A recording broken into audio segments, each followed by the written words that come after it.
And we are live with another postseason edition of Ballin in the Boot. I'm your host, Jace Lejeune, Gridiron Football. I'm joined as always with Spencer Verrett for the OHSA Network. And Spencer, we're going through. We're both not 100%. I know you're dealing with some things under the weather. I got a big toothache I've been dealing with. But, man, we're still going to be talking about those high school football playoffs. And when I talked to a lot of different coaches, Spencer, if you're going to be practicing during Thanksgiving week, you're part of one of 64 teams to still be practicing this time of year. It's a special season, and I know these coaches and these teams are practicing for it to be even more of a special season as we get through the playoffs.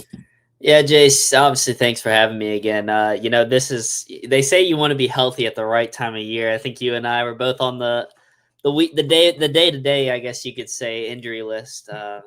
But yeah, I don't think we're healthy at the right time of year. But we're still going to talk about these matchups as best we can. If you're playing on Thanksgiving week, if you're in the quarterfinals, you're part of that elite group, like you mentioned. Every team, this is kind of the benchmark that they set. If we can practice on Thanksgiving consistently every year, that's a pretty good mark of a good or pretty good hallmark of a good program. So excited about talk about some of these matchups. These are going to be some great ones. I think last week obviously gave us some matchups that were insane and some results that were insane, but I think this week can live up to that, if not be better. Yeah, you mentioned it. It was a crazy second round. We'll talk about those matchups a little bit because there were a lot of upset, a lot of craziness going on, and then we'll preview a lot of these quarterfinal matches. But I gotta say, if you at this point, if you're practicing during quarterfinal week and you're one of 64 teams still left, you're having a special season. So no matter how it ends, so don't hang your head if you do lose. If you're a senior, your season comes to an end. You accomplished a whole lot. No matter what happens this Friday. I see Casey Ray joined us. Appreciate Casey. I know Dakota. We'll talk about Dakota on the show. Let's see who's right, wrong this time. Casey, I'm going to just let you know it's going to be the latter for me. I don't know about Spencer, but I'm just not that great at that. I think my bracket was pretty much spoiled last week, but we're going to have fun picking some games regardless. So, all right. Always going to be wrong more than right, especially. They always say during March Madness, have your lighters ready to burn your brackets. And my bracket, if you're going for a perfect bracket in this, man, get your lighter out. You're cooked from the start. Yeah, it's cooked. I can tell you that much. So, if we pick for you, let's just say, make us look somewhat smart.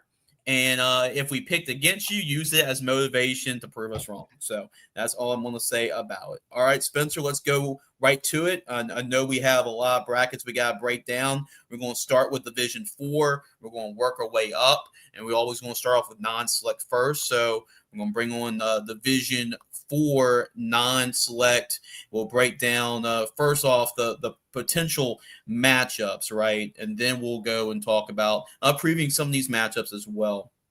But here are, first of all, your quarterfinal matchups. When we're talking about Division 4 non-select, and Casey, right off the bat, guess what? We're going to talk about Jonesboro Hodge. Jonesboro Hodge against Haynesville. Haynesville able to get the job done 36-19 over Homer. Meanwhile, Jonesboro Hodge was a back and forth shootout, 39-33, with Jonesboro Hodge winning that football game. Both these two teams played earlier this year. We'll talk about that in a little bit. Second matchup here, we got Logansport and Jeanerette.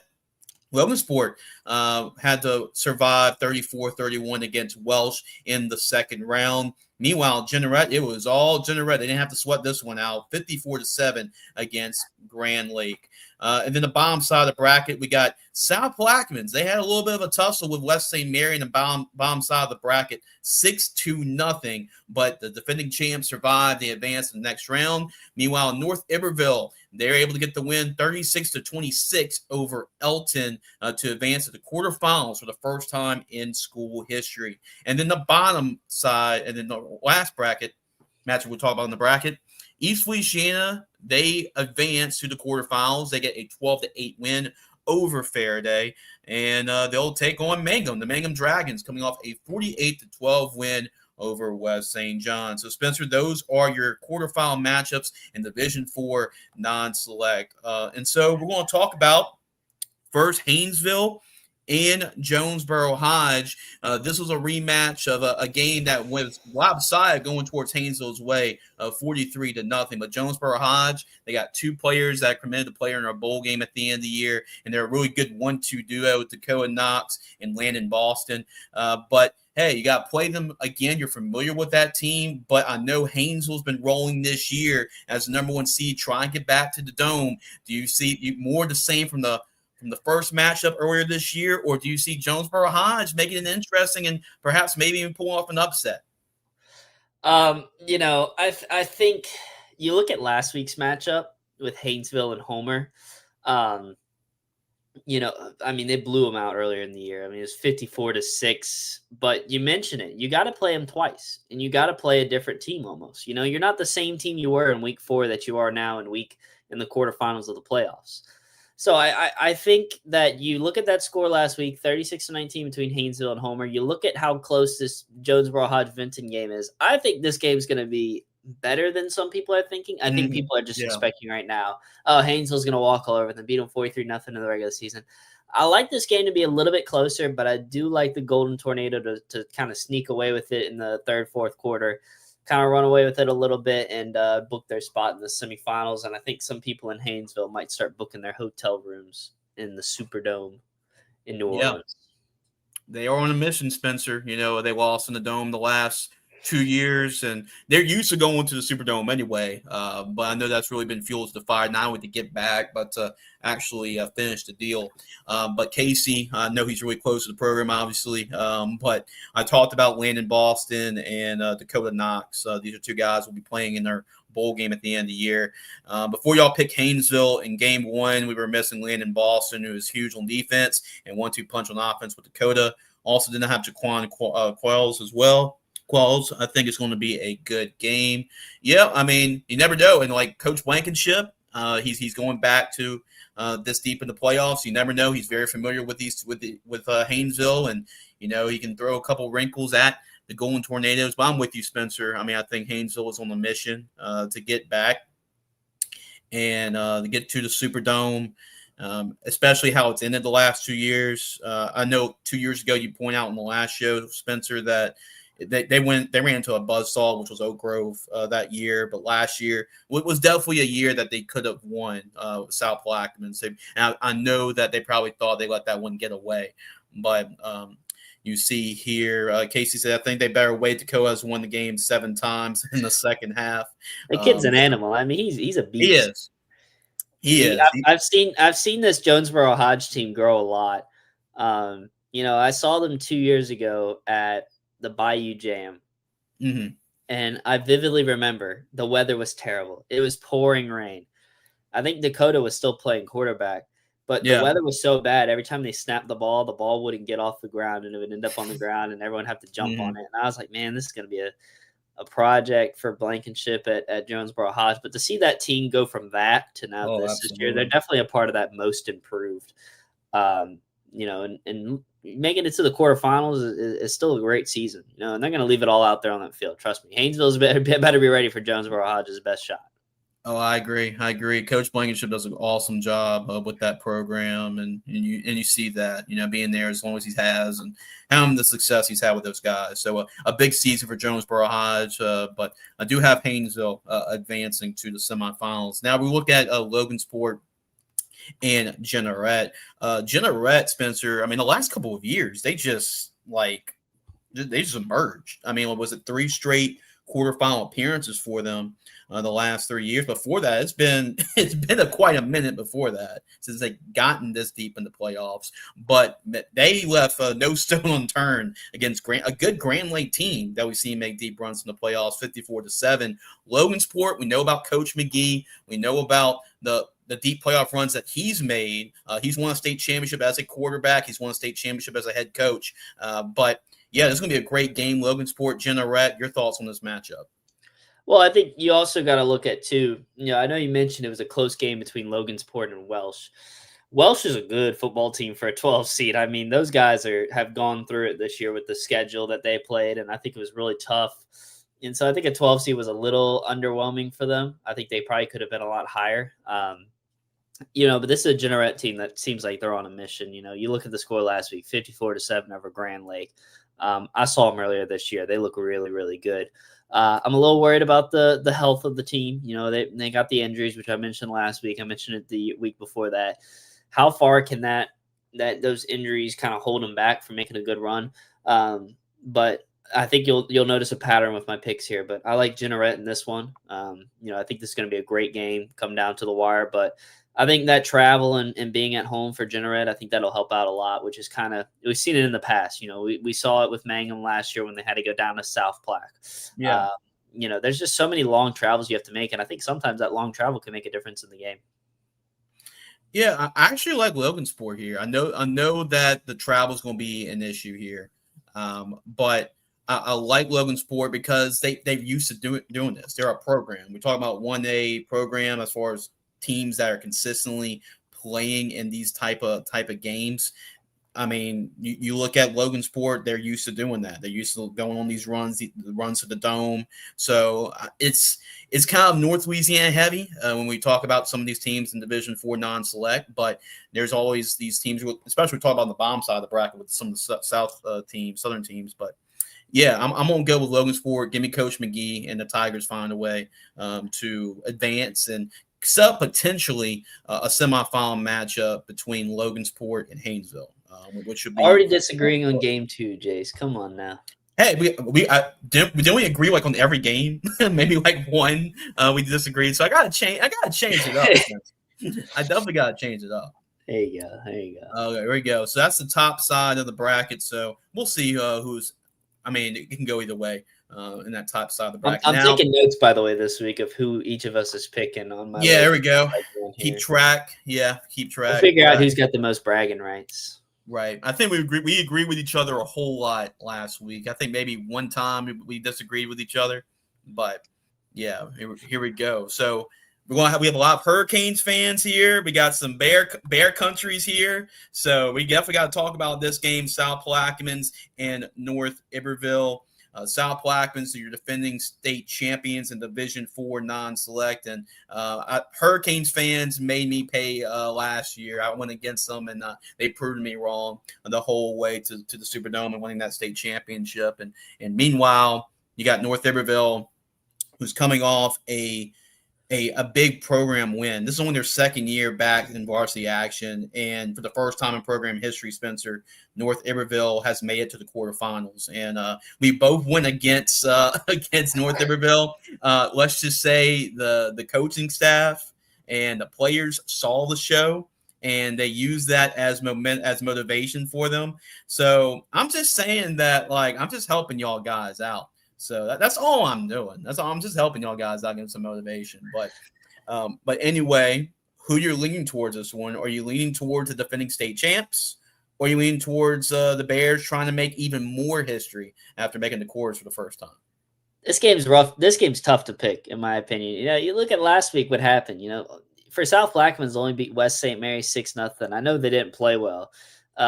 But you better have your helmet strapped on tight for this one. North Iberville is a good program, and it's a good squad. I'm really excited to see what they continue to do throughout this sort of run that they're on right now. I think they've got a good batch of kids there right now, and they're making history. It's not normal for teams to kind of show up playing varsity football and immediately start making history whenever you come back from being, obviously they were not a varsity team, then they came back, and now they're making history, and it's crazy. It's been fun to watch for the last couple of years.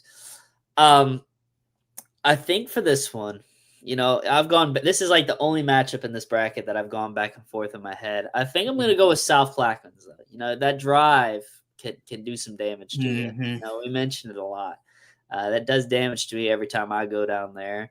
Obviously I have a lot of fun down there, and, Coach Feet and I, it's always great to see him, especially in person, when I can. But I think if that game last week is a wake up call for South Plaque that, hey, look, we got to lock in. I think they'll make North Iberville pay for that. I think it'll be close though. I'm excited to see what happens with this one. Yeah, I went back and forth here. And Ryan Sylvie, that history story ends Friday night. That's a long ride home. But That's right. He's that's right. It is a long ride home. it is a long ride. Talk about home field advantage. Like South Plaquemines going to take advantage of it, but North Iberville, I know I'm going to get it from them. Trust me. I mean, their coach is going to get it from me. I know Coach Masterson, Coach Gass, Bears. I know a lot of Bears fans that are fans of the show and fans of gridiron football. But hey, I'm just using this as motivation. You can Put it say on it your that way. put it on the locker room. Yeah, put on the lock bulletin board material, but I'm going to go with the home team. I think if this game was actually played at North Iberville, I actually would pick the Bears in this one. But I think the drive is going to be the difference in this one. It was the difference when we talk about last year and how much of a difference it really made. For South Plaquemines to get on that run last year to get to the Dome. So more than a lot of different teams, I think home field advantage is huge in this one. And hey, I mean, if you're going to afford maybe a sleepy type of game, do it early if you're South Plaquemines. And maybe they got that out of their system with that 6-0 win against West St. Mary. Huge credit to Coach Gass and the Bears, what they were able to accomplish, getting that win 36-26 over Elton last week. They limited McKeelan Lemoyne in that football game, and they got a lot of great playmakers, B.J. Melanson being one of them. But, yeah, give me South Plaquemines. Give me the Hurricanes to advance and move on to the semifinals. They're trying to repeat as state champions from last year. Now let's go to the bottom, the last matchup here, Division IV non-select. That is East Feliciana and Mangum. So East Feliciana, this was one of those teams we talked about in the last round that is a wild card, and we're talking about when they're hot and they're good, they're a tough team to beat, and they're able to get a low scoring game, a low scoring win, 12-8 over Faraday, and Faraday kind of feel that as the same thing, a team that can make a lot of noise when they get everything when they're clicking on all cylinders. But man, they got a tall order against Mangum. The Dragons have been really rolling this year. They got an impressive 48-12 win over West St. John last round. Coach Wilcher does an awesome job with the Dragons, and maybe I was a year too early on them last year. What do you think about Mangum and East Feliciana? This is a really, really fun story to follow. East Feliciana, I don't think a lot of teams had them on the radar at the start of the year. They come out and they beat Kentwood in week 1, and then you're like, oh man, they might make some noise this year. And I think making the quarterfinals is making a lot of noise for this program. I'm really excited to see where the future of this program kind of goes. But I do think their run ends this week to Mangum. I kind of said, whoever wins that game might give Mangum a good fight. I've thought about it a lot more, and I think Mangum is kind of on a mission right now. I saw a little soundbite from Coach Wilcher earlier today that the guys up at KNOE did.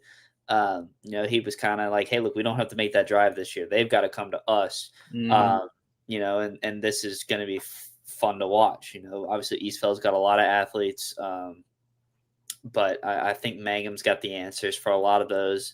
Obviously Mangum's the team that I've picked to make the Dome, so I'm going to pick them here. And I got them to beat Eastfeld. But I think it'll be close. I think it'll be a good one. Yeah, Spencer. I have Mangum going to the Dome, so that's why I had at the very start. I'm not going against them just now, especially after what they showed against a good West St. John team that's getting back to trying to get in that conversation like they were being a dominant program. But East Feliciana, I've called the East Feliciana game this year. I know what that team's about. I know how talented they are, and when they don't make mistakes, they're tough. But that's just a lot to ask for, going up and making that drive up to Mangum and playing the Dragons there. So give me Mangum. I have it's kind of like a collision course. Could potentially, we'll see what North Iberville and South Plaquemines has to say about that, but I can see a collision course for a 1 and 2 play each other in the Dome. But give me Mangum. So a lot of really good teams down there in Division IV non-select. We'll see how that goes. But yeah, a lot of really good teams, and we'll see what happens. So as these quarterfinal selections we were talking about on the show. Oh man, we're getting some trash talk in the comments. I gotta mention that. I was about to say, I wonder if Jason's noticing that they're the North Iberville South Platte game. We're getting the talk done early here. Oh yeah, it's getting chippy with the Hurricanes and the Bear fans, but that's what you gotta love it. And then Casey Ray, he commented, Dakota Knox and Landon Boston taking notes of who picks against them and using it as full fuel. So there you go. I guess we're on the list, Spencer. But that is Division 4 non-select. We're going to make the transition to Division 4 select. If you just joined the show, we're just getting started. We just broke down Division 4 non-select, and we're going to break down all of the brackets. We're here in Division 4 select. So let's pivot to Division 4 select now. This is a rematch. Spencer, we were there at this game at the end of the regular season. Westminster and St. Edmund, they get the rematch here. Westminster able to hold off Opelousas Catholic 48-35, a district rematch. And guess what? They got to play St. Edmund, another district rematch. St. Edmund won 44-36 over Covenant Christian, had a 5-touchdown performance from Wyatt Dubois to advance to the next round to the quarterfinals. Also, we have Ascension Catholic. Man, Trevin Simon, take it easy on those guys. Man, 62-9 over St. Mary's. And now Ascension Catholic will take on Catholic Point Capee, who's coming off a 46-18 win over Westminster Lafayette. As a quarterfinal matchup. On the bottom side, Hamilton Christian, they're able to get the job done 27-14. I know there's been some difficult circumstances with the school, but you got to give a shout out to the players for being able to overcome that adversity and get that win. 27-14 for Hamilton Christian. They'll take on Ascension Episcopal, who won on a walk-off game-winning field goal to beat Kentwood 17-14. So Hamilton Christian will take on Ascension Episcopal. And then the last matchup here in the quarterfinals, we have Ouachita Christian, who just rolled a statement win 38-0 over Southern Lab. And they're going to take on Riverside Academy, who look pretty sharp themselves. No rust on the bye week. 63-6 over Delta Charter. And that sets up that Ouachita Christian Riverside Academy matchup, which should be a great matchup on the bottom side. So, Spencer, we're going to break this one down. The good thing about this first game, we actually saw this matchup earlier this year with Westminster and St. Edmund. That game allowed Westminster to clinch the undefeated season, the number 1 seed. Like, they hit every check mark they possibly can hit a check mark with winning that football game. But hey, St. Edmund's a good football team. I talk about Wyatt Dubois and their offense was scoring up a lot of points this year. It was a close game. And it's hard to be a good team twice. What do you say? Do you think the Blue Jays get some revenge, or does Westminster go through once again another district opponent to get to the semifinals? Yeah, this was obviously a really fun game to go to. Westminster, we all thought was going to kind of run away with it, but St. Ed's, they stuck around, they hung around, they made it interesting, and then kind of Westminster took it away at the end, didn't let them take that from them. I'm excited about this game, though. This is going to be one of those rematches that you say, kind of throw records out the window, throw everything out the window. This is going to be a fun one to watch. Obviously, St. Ed's last week, they were in a dogfight with Covenant Christian, and I think Westminster was still beat up a little bit when they played initially. So I think if they can get healthy at the right time, and that this is the right time. If there's ever a time to get healthy, it's right now. Obviously, it'd be help. You want to be healthy in the Superdome, but right now is probably the best time to get healthy.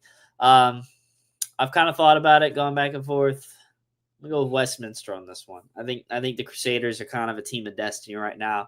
I like them to take down St. Ed's, especially at home, even though it's not much of a drive. But sometimes playing at home, playing on that familiar grass field, will take you a long way. So give me the Crusaders in this one. I agree with you here. I know it's tough to beat a team twice, a good team twice, and I have a lot of respect for Coach James Shiver at St. Edmund. He's one of our bowl game coaches every year. And I know they're going to give them their best punch, and it should be a great game. But there's just something, there's like this aura, around this team this year, being the special team that they are. Kyle Hord's a great running back for them. Stephen George is a talented quarterback. And it seems like this team has definitely made the right steps every single year, the last couple of years. And I think St. Edmund's going to make it a game. It's going to be a close game. Like this district's insane. We talk about this district. Potentially, they might have to go through 3 teams in their district to get to the dome. I don't think that's ever been done before. That's insane. So I'm gonna go with Westminster. I know I don't really like to pick the same team twice, especially the first game was such a close game. But I'm going to lean with Westminster to get the job done. It's been that type of year, for Well, Central. you look at the district group matches we've had so far. I think the only team that's lost was the Red River Manny game. I think every other one we've been like, oh, it's hard to beat a team twice, and then they just win Yeah. anyway. Right. Yeah. So that's why I'm just gonna stick with my guts here and go with Westminster. Yeah. Yeah. You're right. I mean, I think we had Acadiana and Karen Crow, and it was a close game both times, but Acadiana found a way to win both those matchups. So I'm gonna go with Riverdale Westminster. Bonneville. Yep, right. Yep, Riverdale and Bible. That's another great example. That's for sure. Spencer, I think I don't know about you, but I'm picking the over here when we talk about Catholic Point Capee and Ascension Catholic.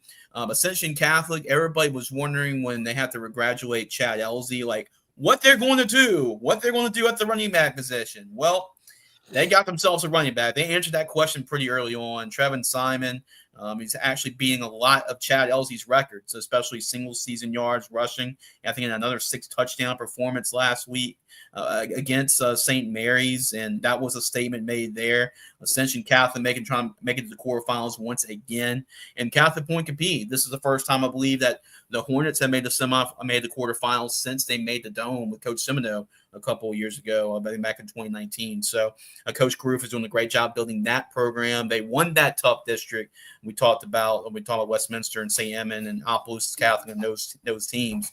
But they got to play Ascension Catholic. They got a great quarterback themselves at Catholic Point Capee, and June Morrison. So this should be a really fun matchup between the Hornets and the Bulldogs. Yeah, this is another fun matchup. I think this division has kind of just given us fun matchup after fun matchup, and we're going to talk about it a lot more. Some of the later games, those games are all great as well. So I'm going to sound like a broken record here, but this matchup is going to be great. I'm excited to see kind of how Catholic Point Capee tries to slow down that rushing attack that everyone's been talking about with Ascension Catholic this year. You mentioned the Simon kid. I mean, he's having a spectacular year. He's breaking records of running backs that are really, really good. Elsie obviously had the record. He broke that. And there's I could go on and on about how many records he's broken, but I'm going to keep the pick simple here, Jace. I think I like Ascension Catholic to go on the road, use that Russian attack that has been so dominant for them. And I think they'll do enough on defense to slow down Catholic. So give me Ascension Catholic to beat Catholic Point Capee in a close one, though. This game's going to be fun to watch. Yeah, I agree with you. They just had the formula to win this time of year, and that's why there's no coincidence why Ascension Catholic has made it pretty far in the playoffs every year in the quarters, because what they always have, a really good running back, and they always got a really good offensive line that can run the football, and their defense is going to be good enough to get you some stops. And you're going to have to stop the run, and you're going to have to run the ball at this time of year, and Ascension Catholic can do that. And I think they're going to get enough stops. I think I trust Ascension Catholic's defense a little bit more as well to get enough stops to get the win. So I have Ascension Catholic moving on to advance to the semifinals once again, and potentially play Westminster. That should be a fun matchup, especially we get Kyle Horde and Trevin Simon. If you like running backs, that'll be a great matchup to talk about in the next round.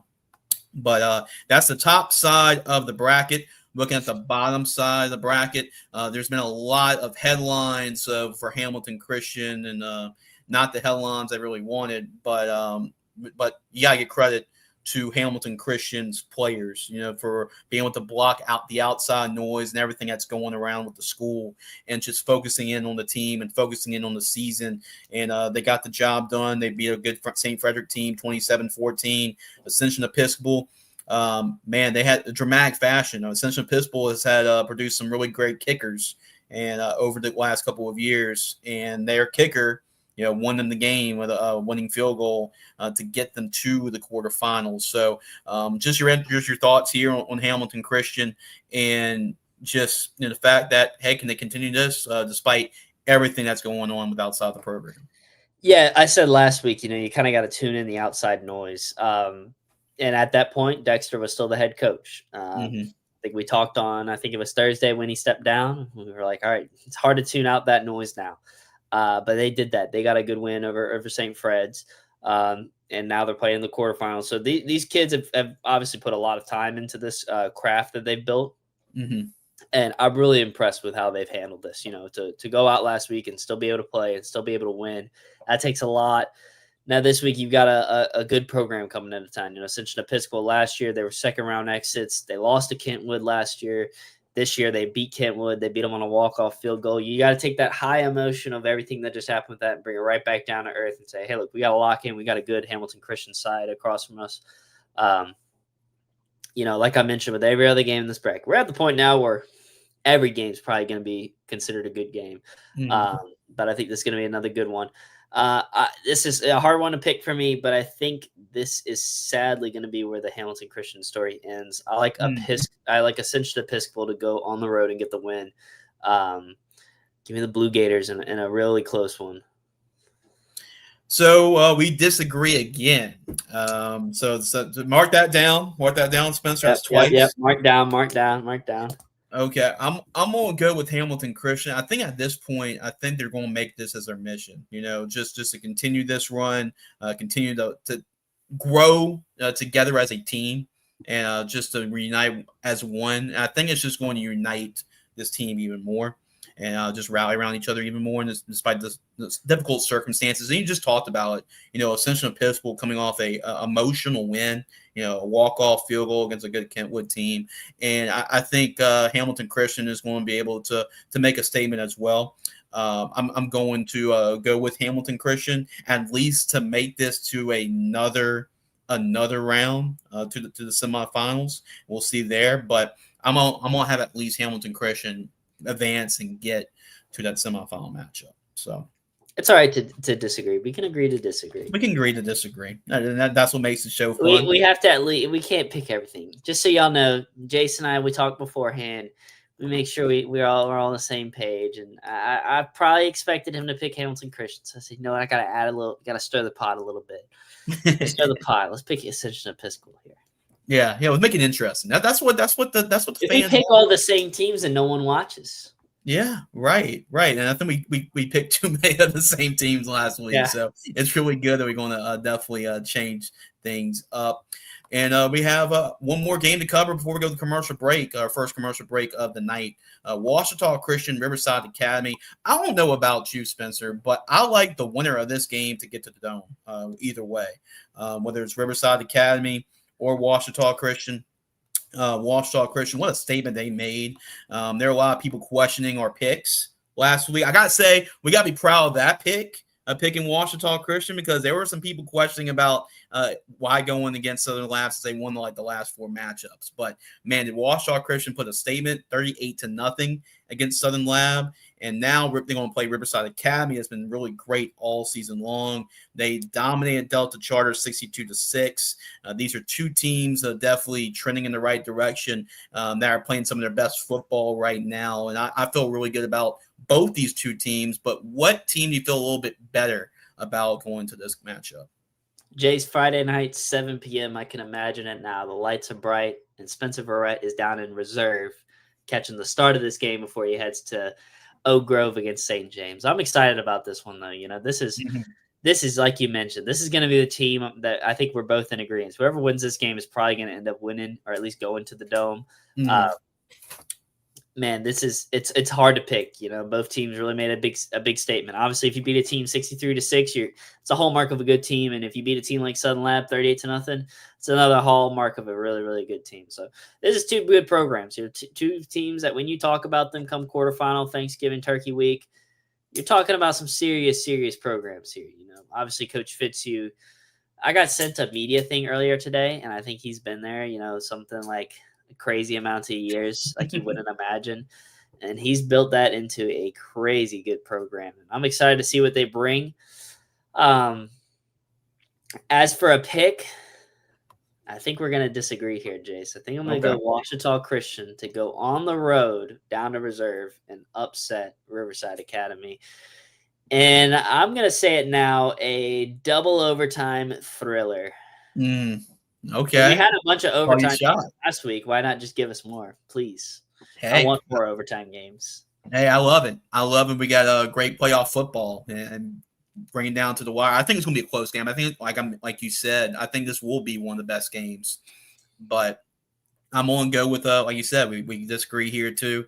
I'm going to go with Riverside Academy. I just like their model of the team and makeup of the team. And plus, I picked them at the very beginning. So they're still in it. I'm going to still ride with them. Brock Bourgeois is a really good quarterback, and they got some really good weapons too offensively. It's kind of like pick your poison, like Boogie Johnson being one of them. Jano Bigway had a big game. He had 241 yards, 4 touchdowns rushing. They can throw it. They can run it. They're a pretty balanced football team, and I like them being at home too.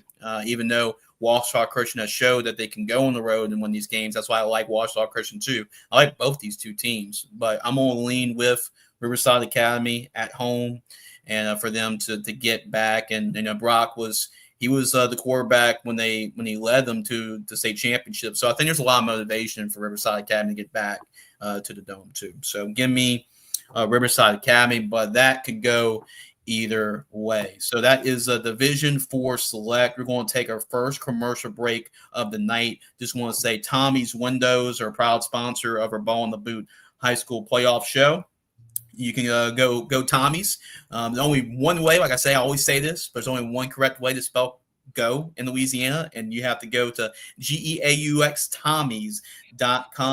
You're looking for faulty windows, replace your entry door, siding, gutters, anything of that needs to be replaced, especially this time of year. Make sure to give Tommy and his crew a call. Over 20 years of experience. Make sure to give them a call at 225-250-8808 or go Tommys.com. We'll be right back. When we come back, myself and Spencer, we're going to talk about Division 3. So I know there's a lot of people questioning about what brackets we're on. We just finished Division 4. When we come back, we'll make our way up to Division 3 after this commercial break. Doors and Siding, locally owned and operated with over 20 years experience and dedicated to providing you with affordable options to transform any home or business. So call today, 225-250-8808. Go Tommy's, and you'll see the difference clearly. Tommy's Windows, Doors, and Siding, locally owned and operated with over 20 years experience and dedicated to providing you with affordable options to transform any home or business. So call today, 225-250-8808. Go Tommy's, and you'll see the difference clearly. Tommy's Windows, Doors, and Siding, locally owned and operated with over 20 years experience and dedicated to providing you with affordable options to transform any home or business. So call today, 225-250-8808. Go Tommy's, and you'll see the difference clearly. Welcome back, guys, to our second segment, and it's going to be Division 3. We're going to go over Division 3 non-select, Division 3 select, and guys, and there's a lot of people commenting about, oh, did they do Division 2, did Division 1? Like, hey, just let you know, if you missed it after the show is over, you can always go back. I'll put timestamps up and go over all the ones, the brackets. We're going to go over every bracket tonight, so we're not going to skip one. We're going to go over everything tonight and give our picks. So we just finished Division 4, Spencer. We're going to go and talk about Division 3 now. Let me go add this back to the stage and go back to Division 3. We're going to start off with Division 3 non-select first. And then our first matchup, we're going to talk about Gina, the number 1 seed. They rolled 48-14 against St. Helena. They'll take on Mansfield. You talk about overtime in the last segment, Spencer. This is another classic overtime matchup, overtime game from last week. 62-60 against Marksville. You can kind of like flip a coin with these two teams. We talked about it and exactly showed on the scoreboard. Terrell Pegues had himself a great game for Mansfield. 62-60. They'll take on Gina in the quarterfinals. Her second matchup, this is a team that really both of us had going deep in the playoffs. Well, they lost in the second round, one of the bigger upsets in the second round. That was a crazy second round. Union Parish going on the road and ending ERAF's undefeated season 14-9 to end ERAF's Cinderella season this year. It's been a great season for the Bobcats, but it ends against the Farmers. Now, Union Parish will look to pull it off again against another undefeated team in Kinder. Kinder's got really a special quarterback as well, and Isaiah Thomas. That should be a great matchup, Kinder and Union Parish. Kinder gets a 40-27 win over Kaplan. In the bottom side of the bracket, well, I got the call. This will be the game that I will be calling for varsity sports now. Really excited about that. It should be talk about two powerhouse football programs in Louisiana. You talk about St. James, you talk about Oak Grove. So that should be a great matchup in the quarterfinals. St. James and Oak Grove taking care of business in their games. And then finally, we have Sterlington and Loreauville. Sterlington, man, they did not take it easy on old Donaldsonville. 71 points against Donaldsonville in the second round. They'll take on Loreauville. We kind of went back and forth with this matchup too with Loreauville and Church Point. This time, Loreauville was able to edge out Church Point 42-39 to set up a matchup with the Sterlington Panthers. So, Spencer, let's break it down. Division 3 non-select. Gina Mansfield, Gina, number 1 seed. They're trying to get over that semifinal hump they were last year, trying to get to the Dome. Coach Roark and his team are rolling on offense. Meanwhile, Mansfield, talk about Terrell Begues, their running back, had a couple of touchdowns in that game for Mansfield. He went to one of her camps earlier this season, a really dynamic player. But Gina's got 2 great running backs as well. But you see Gina rolling in this one? Yeah, I do. I do honestly see this Gina team. This seems like a team of destiny kind of for the Giants. They've fallen short so many times, and I can see the storybook being written right now. You see the team that we're about to talk about in that 12 seed, and that's the team that denied them that chance to go there in 2023. But this will be a high scoring game. Get your popcorn ready, scoreboard operator, get ready to be running up that scoreboard a lot. Mansfield 62 points, Gina 48 points. I think 48 points might honestly be on the lower side of their scores this year. So I'm expecting a lot of points in this one. I'm still a little suspect about Gina's defense. I'm a little worried about it. Mm-hmm. But to hold a team to only 14 points in the second round, I like the way that looked. For Gina, and they looked fresh in that game too. I know Coach Roark mentioned that on their broadcast afterwards. Yeah. They felt fresh, and they looked fresher than the team they were playing against. So give me Gina in this one. I think Mansfield's had a great year, honestly. It's been fun to see them kind of do what they've done. The week 1, we talked about them after they, pulled out that amazing comeback on Minden. They were down like 35-0, ended up winning the game like 42-38.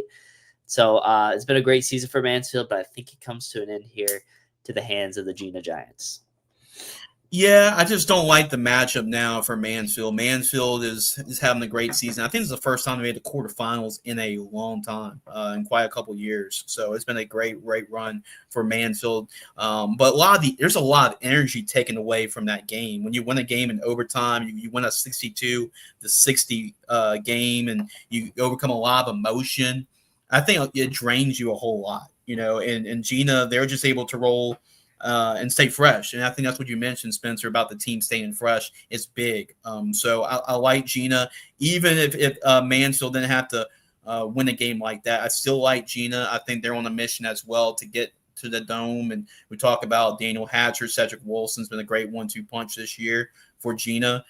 So give me the Giants. That's the number 1 seed to survive and advance. And I think this is a tired Mansfield team, especially what happened last week. So give me the Giants to advance to the semifinals. Now, this game, ERAF, man, talk about a bracket buster.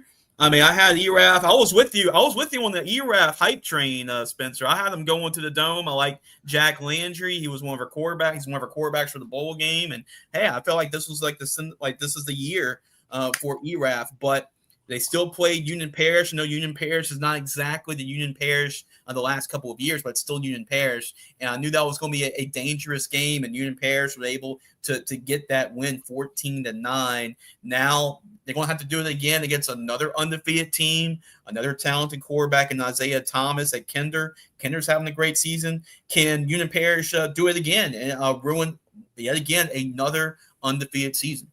Never count against Joe Spadafora come playoff time, come November. They're always playing on Turkey Week. It just seems like that's kind of become the standard. And, if they don't reach that standard, something's wrong. And I thought this was going to be the year they didn't reach that standard. But, you look at the stat. I don't know if you've seen the stats from that game between ERAF and Union Parish, but I think Union only had like 120 yards. They played good defense. You grind out games. You control the clock as best you can. hope the other team kind of makes a few mistakes and go from there. I'll be honest. I was going to pick ERAF to beat Kinder if they made it this far. Yeah, too. Kinder's had a great season this year. I'm no longer going to doubt Joe Spadafora in the playoffs. So I'm going to go with Union here just because I think the way they play, it helps them out. It helps a lot too that they're used to this. I know they've got a lot of young guys who are taking up positions that they don't normally play, but I have a feeling, Jace, when you doubt, it's like you don't doubt JT Curtis. Right. I think the statement now needs to include you don't doubt Joe Spadafora anytime before the semifinals. So give me the Farmers, another close one, and another game that we'll probably talk about next week, and I might be wrong again. Well, I agree with you. I'm going with Union Parish. The reason why is like you said, like Coach Spadafora. I mean, don't just roll out whatever they did in the regular season. If they get in the big dance and they get in the playoffs, watch out. They're going to make a run. I think they made the Dome. What was it? Or the state championship? Was it 3 years in a row or 4 years in a row? I know they won 4 years in a row and they won it on the fourth year.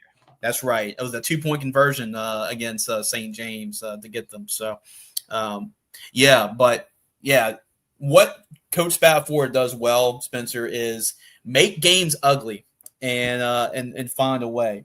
And they made it ugly. They made it 14-9. I did see that. I think ERAF dominated all the statistics, the yards, time of possession. But man, if they just make it ugly, they're gonna be in it and they're gonna win it. They usually win these games, and so I'm gonna go with Union Parish again. It's like once they get in, I'm not going to go against them again. I mean, unless we get kind of deep in the playoffs, we'll talk about maybe a Gina Union Parish game potentially. But give me Union Parish to do it again because they beat the team I had going to the Dome. I have to ride them now, so I got to go with Coach Spadafora and the Farmers to advance to the semifinals. Now, I'm contractually obligated here, to not pick a game here because I am calling this game and I want to show favoritism. You did it last week with the U-High Booker T. Washington game. We all kind of saw the writing on the wall. But this one's going to be a close one. I'll give you. I won't pick the LHSA Network game of the week. There we go. Hey, there's our handshake. There's our handshake about it. But at least I can talk about this game. St. James, Oak Grove, two teams are powerhouse programs, have gone to the Dome, have won state championships. I think Oak Grove's trying to search for their 5th state championship in 6 years, something like that, something crazy under Coach Ryan Gregory. And you look at St. James last couple of years, we talked about they lost to Union Parish a couple of years ago, and they lost to Sterlington last year. They're kind of like Haynesville, they're trying to get back and this time win it. St. James, we know about their skill position players, their quarterback, Juwan Jackson, the skill players they got on the offense. Meanwhile, Oak Grove, they're going to try to bully you. So two teams have two different styles. What style do you think is going to be able to prevail? This is actually going to be the second game where I'm supposed to probably finish up my night at. We'll see if I end up making a drive back to reserve if things are close over on the other side of the river. But, man, this game's going to be exciting. Beautiful downtown Vacherie, playoff football, quarterfinals. Man, you talk about some fun that's going to be had. This game right here, it's going to be fun. I'm excited to see what happens with this one. St. James, they've been pretty dominant all year. They've had some losses, but losses against some good teams. Oak Grove has kind of started to come on as of late, though.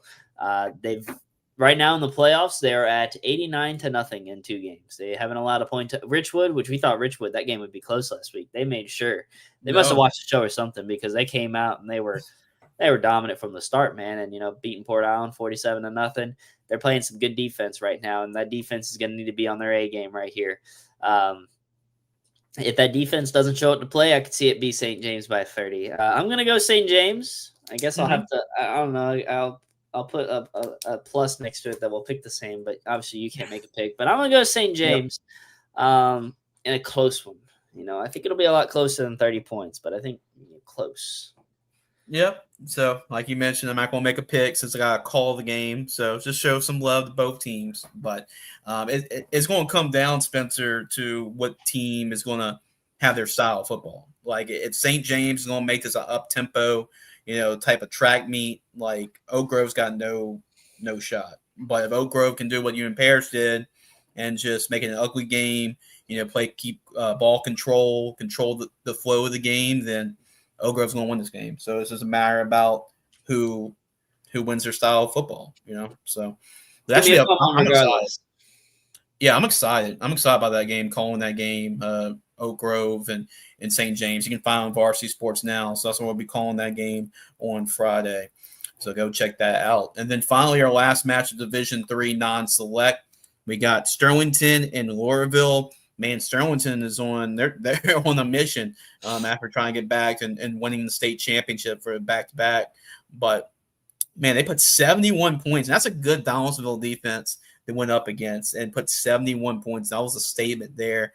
And Laurelville, kind of like we talked about Mansfield, it was a very competitive game, back and forth going down to the wire. And Laurelville had to edge out Church Point to get that win. Laurelville's had a great season this year, but is it too much tall of an order to go on the road and play a Sterlington team that's playing their best football right now? This is a salty Laurelville team, man. I tell you what, they can play with anyone, I think, in the state. I think this game's probably going to go about 2 hours long. I think there'll maybe be like 5 complete passes in this one, and they'll all be completed within the fourth quarter. Yeah, this is going to be two teams that love to run the ball, though.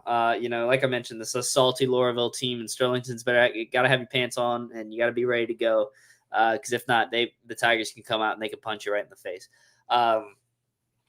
I think though that this is going to be, all Sterlington was the team we're going to be talking about next week. I like the Panthers. I like Lee Doty, taking the selfie on Thanksgiving week, a great tradition for him. I'm sure the selfie train is going to keep on going.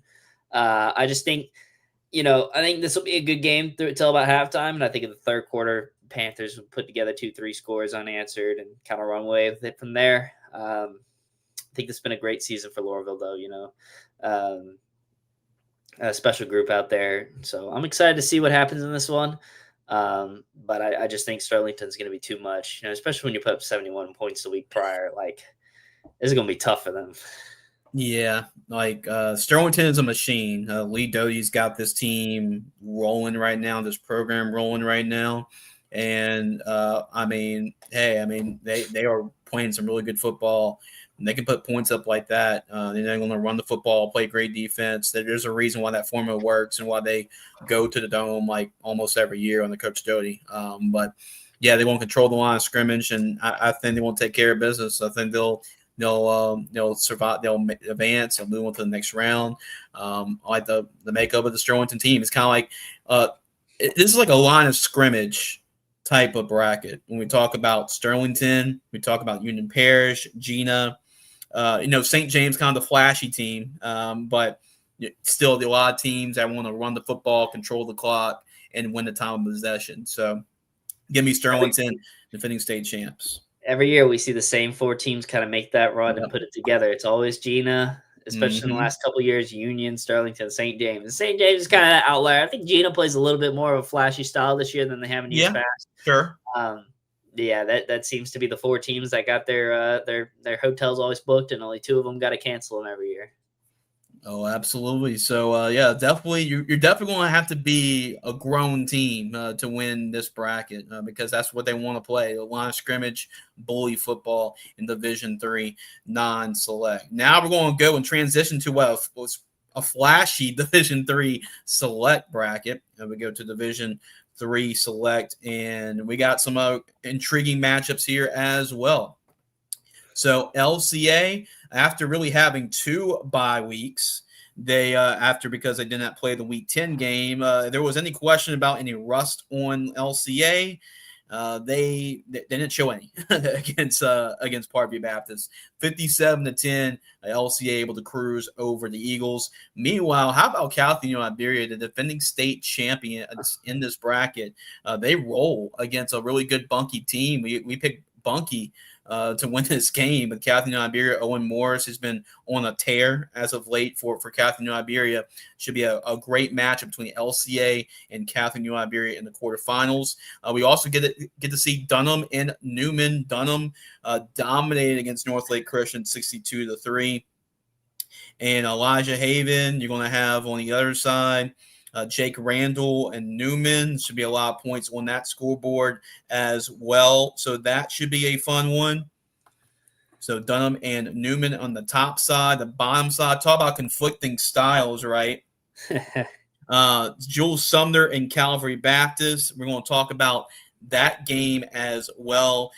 We might have a difference in opinion here too, but we want to talk about that. That can go either way. Jules Sumner gets a 42-20 win over Slaughter. Meanwhile, Calvary Baptist 66-30 over Country Day. How about Lafayette Renaissance? I think that was a big win for their program against Amite to get an 18-6 win over Amite. They'll take on Notre Dame. I told you De La Salle was going to hang in there. They did. I think at one point it was 21-19 late in that game, and Notre Dame was able to add another touchdown late to make it, give them some wiggle room right there. 28-19. Division III Select is always loaded. And it's always a bracket we always talk about that could go way too many different directions here. And it does here. And we're going to talk about the first matchup, LCA and Catholic New Iberia. Like we mentioned, Catholic New Iberia, the defending state champs. They made on this. Remember the run they had last year was pretty remarkable. I mean, to beat Newman, and they went and played Calvary and won that football game, and then they played Dunham and to win the state championship. They're not going to be intimidated by LCA, but man, LCA has been playing like one of the best 5-6 teams in the entire state all year long. So your thoughts on what is, as you see here, first meeting between LCA and Catholic New Iberia in school history? Yeah, obviously Catholic New Iberia surprised me last week. I didn't think they were gonna. I thought they would probably keep it close against Bunkie. I don't think I expected them to win, but for them to be able to go on the road and handle business like they did, it speaks a lot about that program. Now you got to turn around. You got to play against one of the best teams, not just in this division, but this state. This is a loaded LCA team that I think proved last week that, hey, we can have 2 bye weeks and we can still play a really complete, good football game to win 57-10 after having all that time off. You shake the rust off. I think I like Catholic to kind of go and take like maybe an early lead. I think the rust is slightly off, but I don't think it's all the way off. So like Catholic take an early lead, but LCA is going to get rolling. They're going to get rolling pretty soon after that lead, and then I think they're going to run away with this one. You know, this is a really good LCA team. I don't know about Catholic, and I know they had some health issues last week. I think everyone's back onto kind of feeling better and back to full health. But I still like LCA. I just think they're just going to be too much for most teams in this division. Yeah, and I guess you're saying that because Hayden's in the house and Hayden's watching the stream. Hayden Lazard does an awesome job in covering high school football in Louisiana. But yeah, I mean, I know he's talking about no bias, of course, being the best bracket. Wonder you have to say that, but LCA is man, they're really good.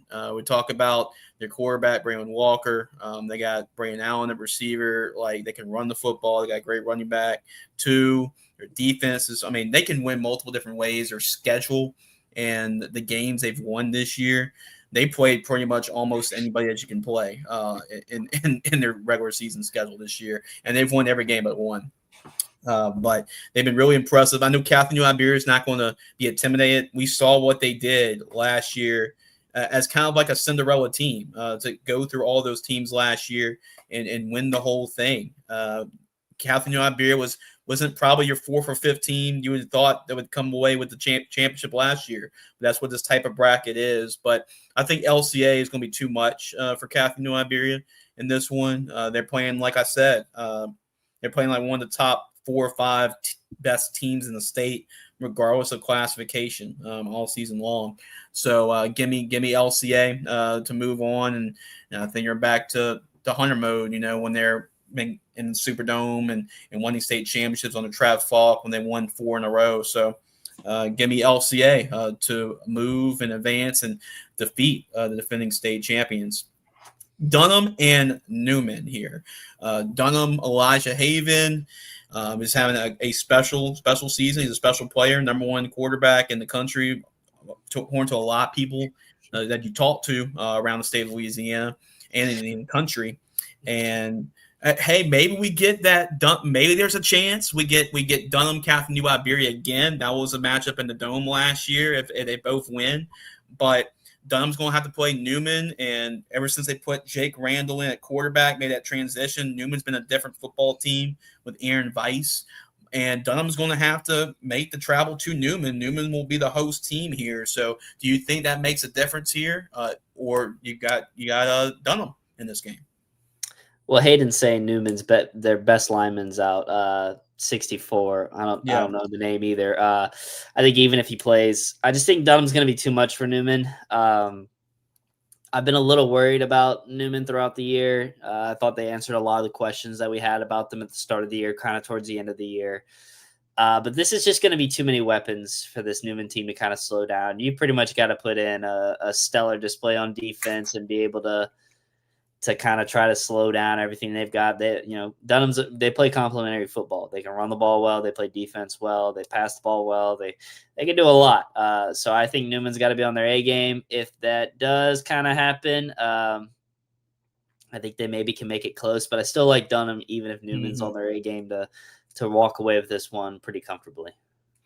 I just think we're going to get that matchup that everybody is wanting to see, and that's LCA and that's Dunham. And I think that's going to happen. Dunham, I truly believe, and this is a team, a program that Coach Weiner has sent to the Dome twice. I think this team is better than those two teams that went to the Dome. I really do. They're really not only Elijah Haven, he gets all the credit, but they got like 4 or 5 receivers that can all play, and they can all start probably anywhere across the state. Their defense is really good as well. I think their defense doesn't get enough credit about how good that defense is. Even though they're on the road, I'm going to go with Dunham. I'm really impressed with this Dunham football team, being around them as much as I have. I know Newman's been playing their best football as of late, the last couple of games after a slow start this season. But I think Dunham's going to be too much. So give me the Tigers. And, man, if that is a semifinal matchup with LCA and Dunham, oh, man, get your popcorn ready and get there. Man, I mean, get there like 4 o'clock if you can, because it's going to be packed for that playoff game, that is for sure. But let's see. Yeah, buzzsaw game between Dunham and Newman. So let's go to the bottom side of the bracket in Division III Select. Oh, and Hayden said high school game day will be there for the semifinals. So yeah, I don't blame you. There you go. There we go. So we'd probably get Hayden on the show maybe next week, especially get less and less games to talk about. But let's see. Okay, Joel Sumner, Calvary Baptist. Joel Sumner, kind of one of those other teams we were talking about, like having a special season, undefeated, accomplishing a lot of things for the first time or second time really in program history. They're trying to get to the semifinals, but in order to do that, they want to have to, hey, what's the saying? If you gotta be the best, you gotta beat the best. Right. So you're gonna have to beat Calvary Baptist, who's shown that they've been a powerhouse ever since they became a school playing football. But Jules Sumner, these are two conflicting styles. Jules Sumner wants to ground and pound you, and they want to bully you with their wing T offense. And Calvary Baptist wants to fly it around all over the yard, put up 60 points up on the scoreboard, make it pretty. Calvary wants to make it look pretty. Jules Sumner wants to make it look ugly. So who you have here? You have Calvary Baptist going on the road, and I think this is we talk about home field could make a difference here.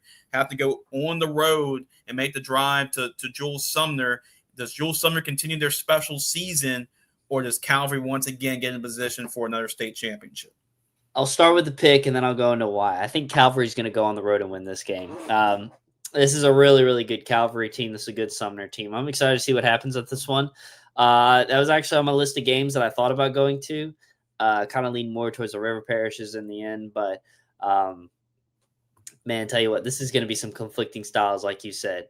Sumner wants to make the game ugly, run the ball down your throat, make it tough on you all day.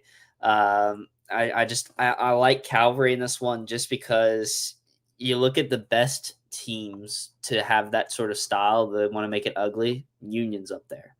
I think that Calvary going on the road might make it a little closer. I think this game's probably going to end up in OT. I like the way that Calvary can spread the ball out right now. Look at Braylon Hugland, man. That kid can Yeah, ball. He he's a can stud. fly. A lot He's of a this team stud. coming back next year. I really have loved watching the Sumner team play, and I've enjoyed seeing their story. I'm going to go with Calvary here. This is kind of uncharted territory for Sumner. I say that they made it here last year. Yeah. Last year they lost at this point too. But yeah, I like Calvary in this one. I think it's gonna be close though. I'm excited to see what happens with it. So I was back and forth with this one. I'm ready to put that you day. disagree. Yes, let's just say that I'm gonna agree to disagree.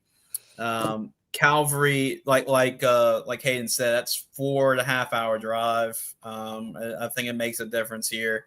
Now Calvary, maybe younger than I thought last year was going to be the team that won state, and Calvary was going to be the team that went to state.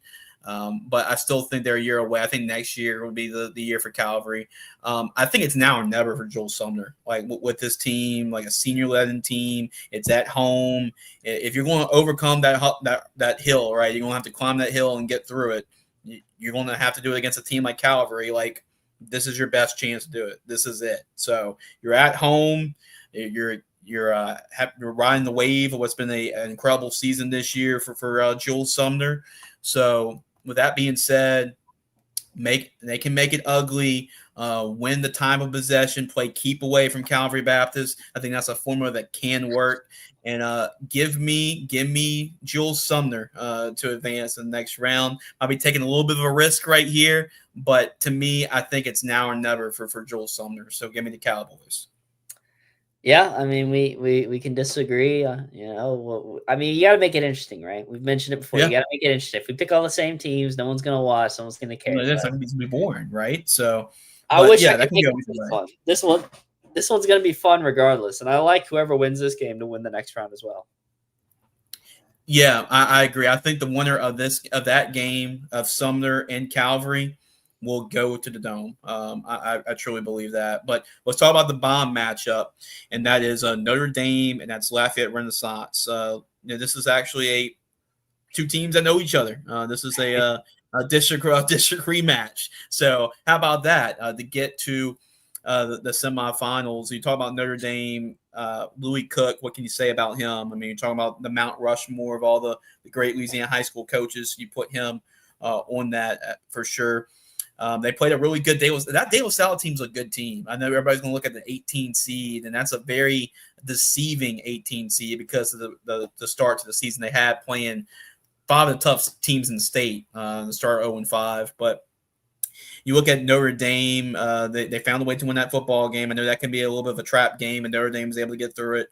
Lafayette Renaissance, I thought that was a huge program win because of the success that we've seen from A-Meet over the years. And meanwhile, that's a huge win for Coach Landry and Lafayette Renaissance. So, yeah, Notre Dame and Lafayette Renaissance should be a great matchup there. Obviously, two teams that really know each other a whole lot. We talk about Lafayette Renaissance. Can they take another step, right? They got that big program win. And it's the first playoff win for Lafayette Renaissance in program history, and it was against A-Meet. So can they pull off more history? Or you got Notre Dame, the team that's been more proven, obviously won a lot of state championships. They lost that game 38-19. Notre Dame won the first game. Do they win the rematch again? Yeah. I'm not gonna doubt it this time. The playing a team twice. I just don't think it matters as much anymore. And Notre Dame's the type of team that you say, "Oh man, I don't want to have to play that team again." They're physical, they're rough. They kind of make things ugly for you at times. Your defense is gonna have to be on as sharp as they can be. I think that game last week though against De La Salle though says a lot about this team. That's a good De La Salle team, like you mentioned. That 18 seed a little on the faker side. I think they probably are a top 10 team in this bracket. But yeah, I like Notre Dame to hold it down and to get another win. I think it might be a little bit closer than last time. It's always going to be, I think, a little closer than the first matchup. But I still like the Pios to get it done. I just think I'm ready to see this Notre Dame game. If they end up playing against Sumner, calling it now, that game will take an hour and 30 minutes. He'd be in and out. We'll be out of there. Yeah. So I like the way Notre Dame's playing right now. Give me them in a win. Let's just say the show will last longer than the game. This show will last longer than the game. There we go. That's a good way to put it. Yeah, there you go. But, yep, I got Notre Dame. I think Notre Dame's the better team now. The program, they won the game 38-19 earlier this year. It's hard to go against Louis Cook and his team. Bourgeois is a good running back for him, too. I know that as well. So, yeah, give me Notre Dame to win and advance in the next round and go to the semis. So that is Division 3 select. So we're going to take another break, and when we come back, we'll talk about Division 2. We'll have our word from our sponsor, Tommy's Windows, Doors and Sidings. Make sure to give them a call. Make sure you go to gotommys.com for an estimate, a free estimate. Call 225-250-8808. So we'll be right back. And then when we come back, myself and Spencer will preview Division 2 playoff brackets. Windows, Doors, and Siding, locally owned and operated with over 20 years experience and dedicated to providing you with affordable options to transform any home or business. So call today, 225-250-8808. Go Tommy's, and you'll see the difference clearly. Tommy's Windows, Doors, and Siding, locally owned and operated with over 20 years experience and dedicated to providing you with affordable options to transform any home or business. So call today, 225-250-8808. Go Tommy's, and you'll see the difference clearly.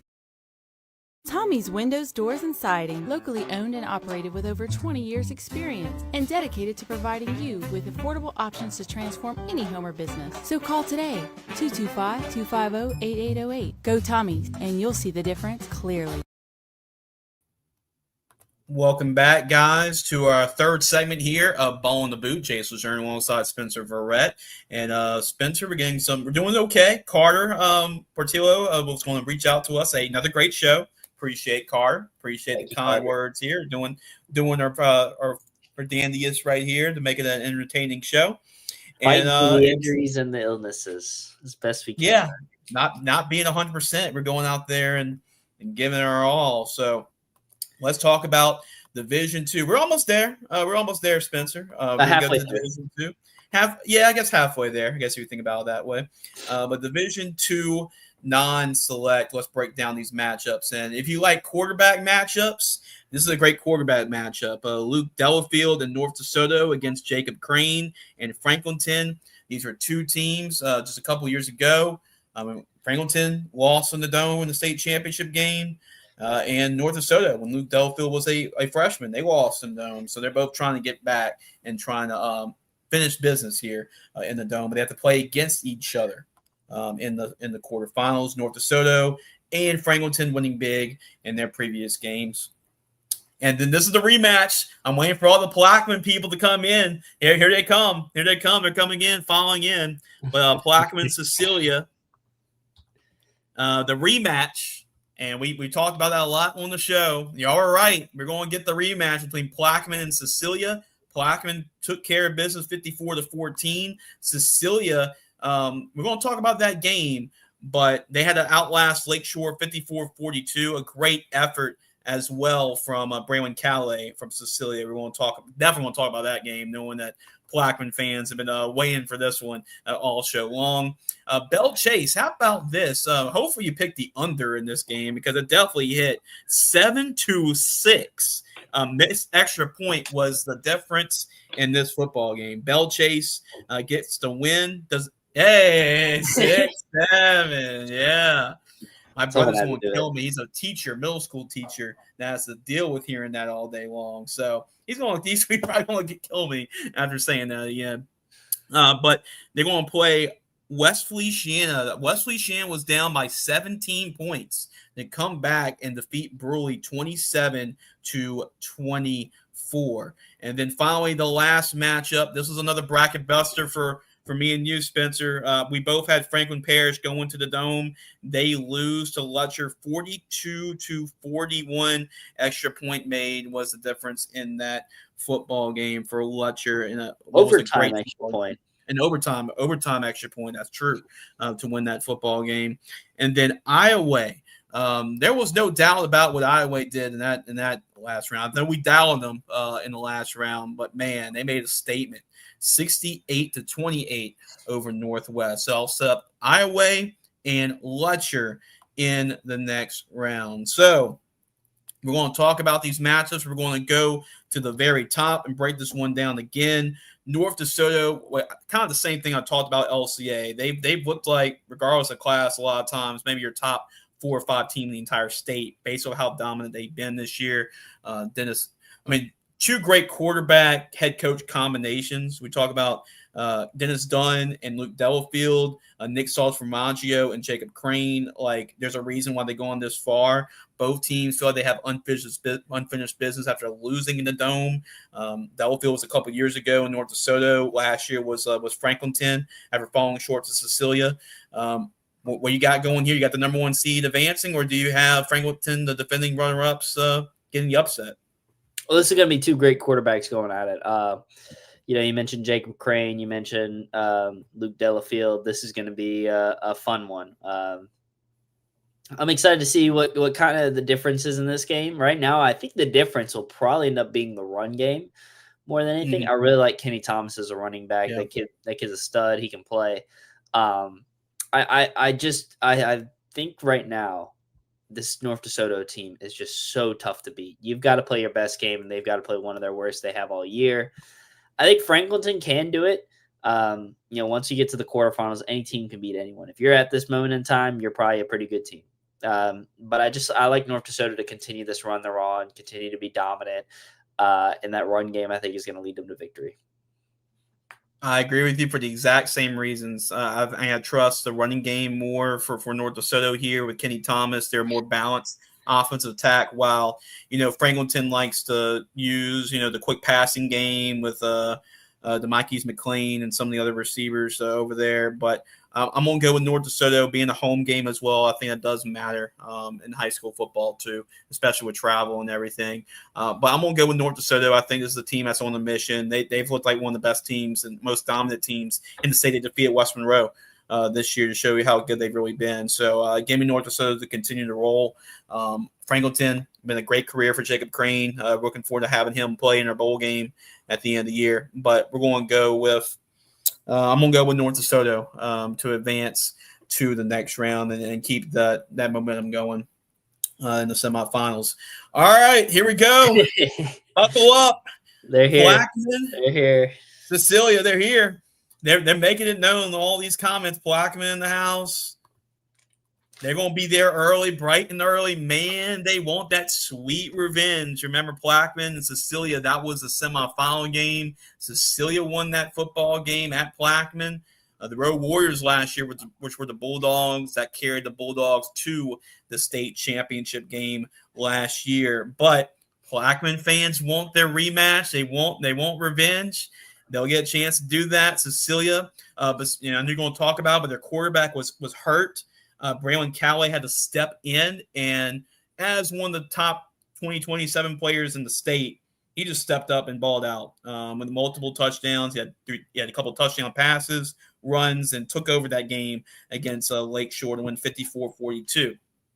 Can Cecilia do it again on the road against Plaquemine? Is this deja vu, or do the Green Devils get that sweet revenge to get to the semifinals? Yeah, I think Cecilia's had a surprisingly good year. I don't think a lot of people expected them to make it back to this point. To do what they kind of did last week against Lakeshore, that was really, really impressive. 54-42. You lose your quarterback in like the first or second quarter, and you still come out with a win. Braylon Calais has shown he can ball.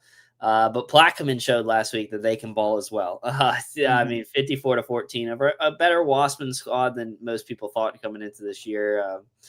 I just think Plaquemine's going to be too much. I think Cecilia's kind of going to have to be one-dimensional.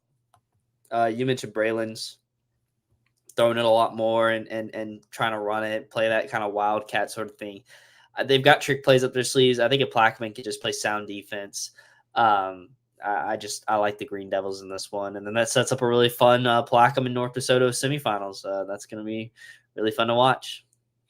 Yeah, we had a comment from Camp Hardy, Talk Riverside, Washita. We did earlier in the show. After the show was over, you can actually go back and watch us talk about that game. But we talked about that towards the beginning of the show, whereas we're in Division 2 non-select. So we have a score prediction: Plaquemine 49, Cecilia 21. Like you mentioned, if the Plaquemine, if the city of Plaquemine's like this, the fans are like this, well, you can't imagine what the players are like right now. They want that revenge against Cecilia, and I think they get it. In terms of just overall talent, like I say, Franklin Parish and Plaquemine were like probably the most talented teams and just a pure talent. And I think that's what's going to take over. I know Cecilia, their quarterback, is hurt right now, and I think Plaquemine is going to try to hey, we're not going to let Braylon Calais beat us. Like, you want to have somebody else that's going to have to take over that game and beat us. So the revenge, Plaquemine's going to be ready. They're going to be ready for this game. I think they're going to be at their A game. They know how much this game means to the city, to the fans. You see it here on the show. So give me the Green Devils. So give me Plaquemine to get revenge. I know Cecilia's been playing their best football the last couple of weeks under Coach Champagne.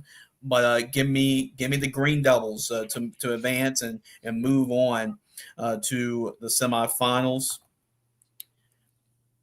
And then August says, hey, yeah, he's like, hey, count the demons. That's another thing too. But potentially, that could be another thing to talk about, Spencer. Like, if Cecilia pulls it off and Franklinton beats North DeSoto, there's your rematch from the state championship game last year. So potentially that could happen. So. But yeah, that's going to be tough to pull off. But yeah. I love the enthusiasm. I love the, when the playoff brackets come out, we all immediately went and we said, all right, what's all the fun matchups? And we started cycling them all, and that's just kind of the fun of it all. You kind of look to see, and you're like, man, what happens if this happens? Yeah, everybody wants. I know in Division 2 non-select, Spencer, everybody wants the rematches. It's pretty clear that everybody wants the rematches here in Division 2 non-select. So the whole city of Plaquemine is going to be there. I can tell you that already, and you don't have to tell me twice. I know Plaquemine, the whole city. If you're planning on being in that game, be there early. So there we go. All right, so let's go to the bottom side of the bracket. Belle Chase and West Feliciana. Belle Chase, man, their defense has been really great this year, and that's been a big reason for their season this year and how great they've really been. They shut out 5 or 6 different teams this year, and they lean on that defense to get them that game, to get them that win against Opelousas 7-6. I don't think, especially with all these other scores, you definitely didn't see a 7-6 type ball game in that one. And meanwhile, West Feliciana, we both called this one right. We both had the Saints winning this football game, but it was unconventional there too. They were down by 17 points on the road and came back to win that football game against Bruley. So Coach Miner's doing a great job with this team in his first year at West Feliciana, setting the Saints in the quarterfinals. But Belle Chase, they've been really strong, especially defensively this year. So who do you have here to advance to the semis? Belle Chase might be the only team left in Louisiana that likes to play defense more than they like to play offense. I'll start off with that. This is a salty Belle Chase defense that West Fell's about to walk in upon. That result last week, I think Opelousas had a lot better of a year than people might have thought. I think maybe you look at the senior class that left, the coach left, you're like, man, are they even going to be able to put it together? I think they did. Only losing by 1 in the second round, and you're being that close to playing on Turkey Week, it's got to hurt, but you can at least say you were there and you were in it. I think you've got to do a lot on offense for Westfield. If you can put 2-3 scores up, I think you can beat this Bell Chase team. That's going to be the problem, is putting 2-3 scores up, because this defense is that good. They do a lot on defense that just frustrates you, I think. And then on offense, they're not going to throw the ball. I'll tell you that now. If Westfield's watching, they're not going to throw the ball at all. They're going to run the ball over and over again. But that's kind of what makes them so tough to stop, is that they've got their identity. It's kind of like with Sterlington. Sterlington's not going to throw the ball more than 10 times in a game, but when they do throw the ball, it's probably going to go for a touchdown. So I've gone back and forth on this one. I'm going to lean Bell Chase. Defense wins championships. Offense wins ball games. Maybe this will be flipped for Bell Chase. Defense wins ball games. Yeah, I don't know I don't know if West Louisiana is going to score. That's how good this defense has been for Bell Chase. I mean, they shut out some really good teams at this season. Shaw being one of them too.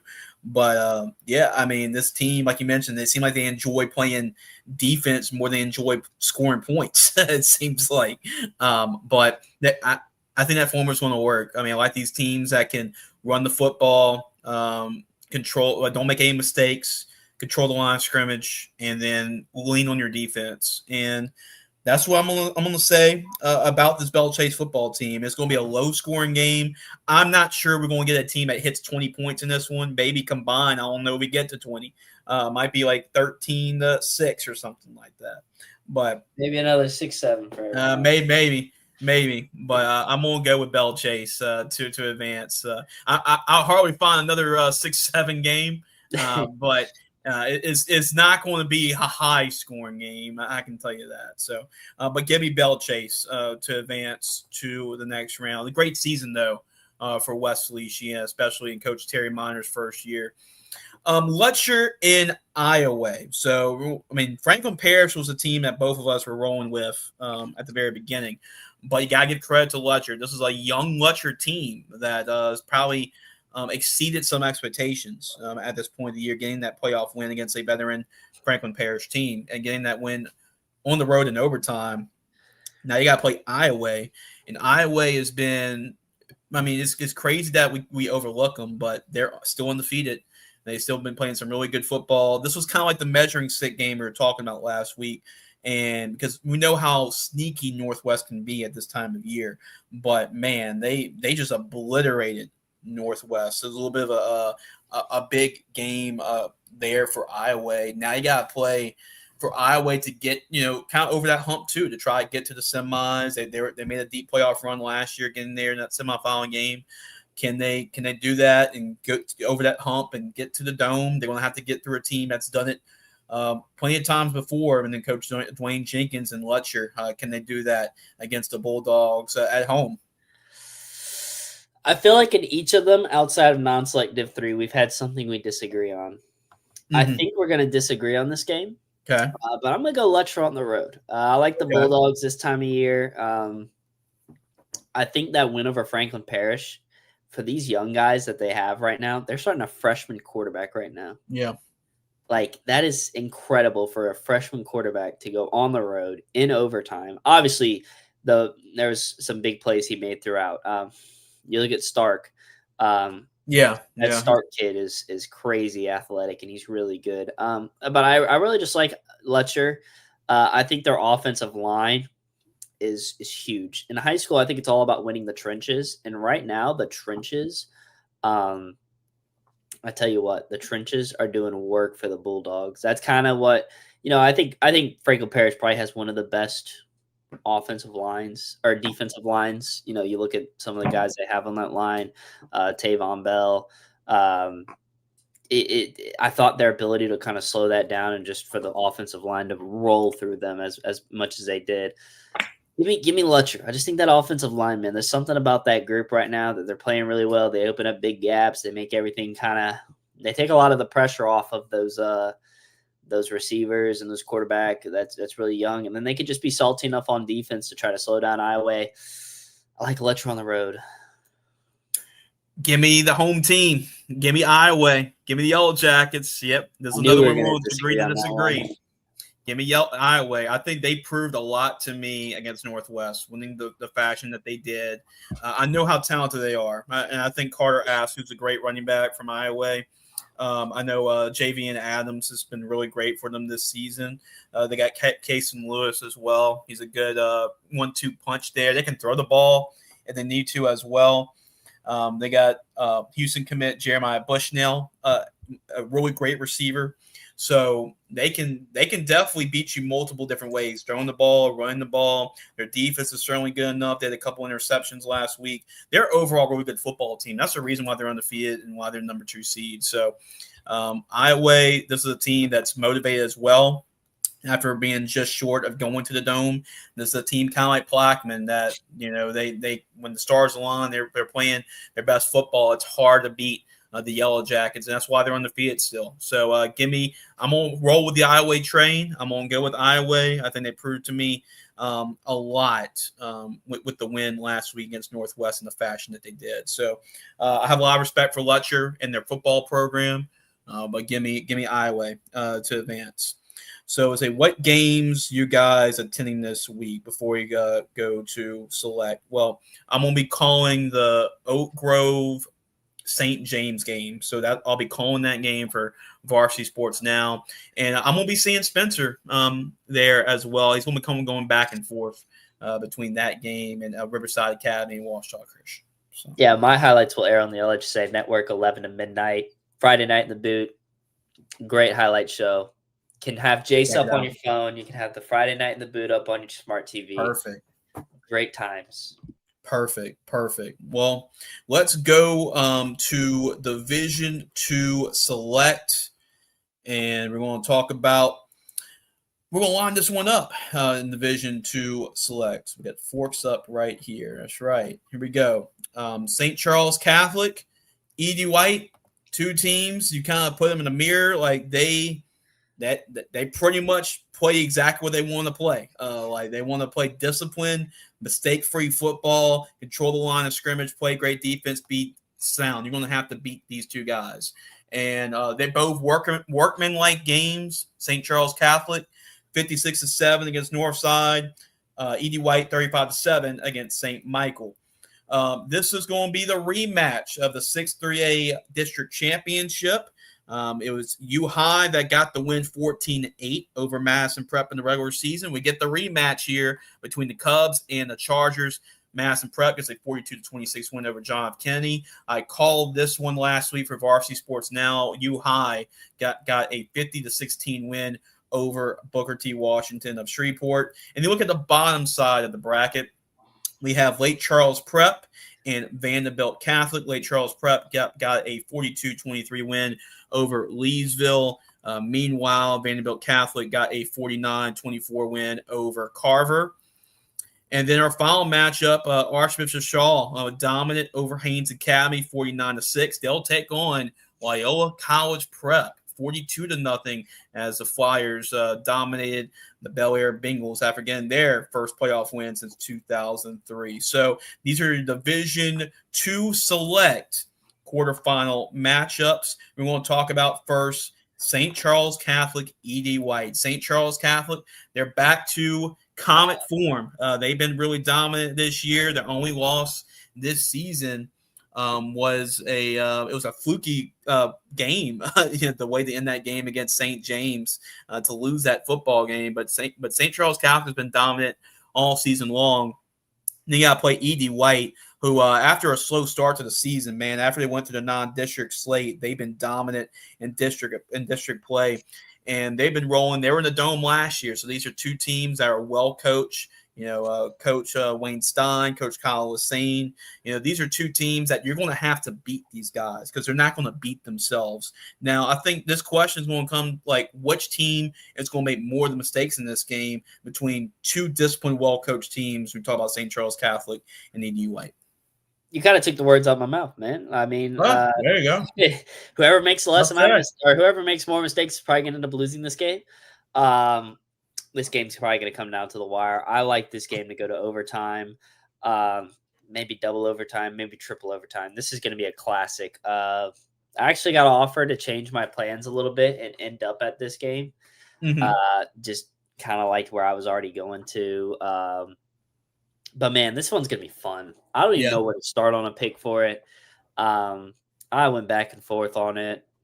I just think both these teams are playing really, really good football right now. But I'm gonna go St. Charles Catholic. I just think they're gonna come out on top. It'll be a really close one. Like, I don't even think Jace. It's gonna be like a 1 point game. I think. Maybe I'm Okay. wrong, but I like St. Charles Catholic in a really close one. Me too. I think it's going to be one of those 20, 27, 21, 24, 20 type of games. But I'm going to go with St. Charles Catholic, and for that reason, their running game is really good. Skylar Edwards, I know he's going to be playing in our bowl game at the end of the year.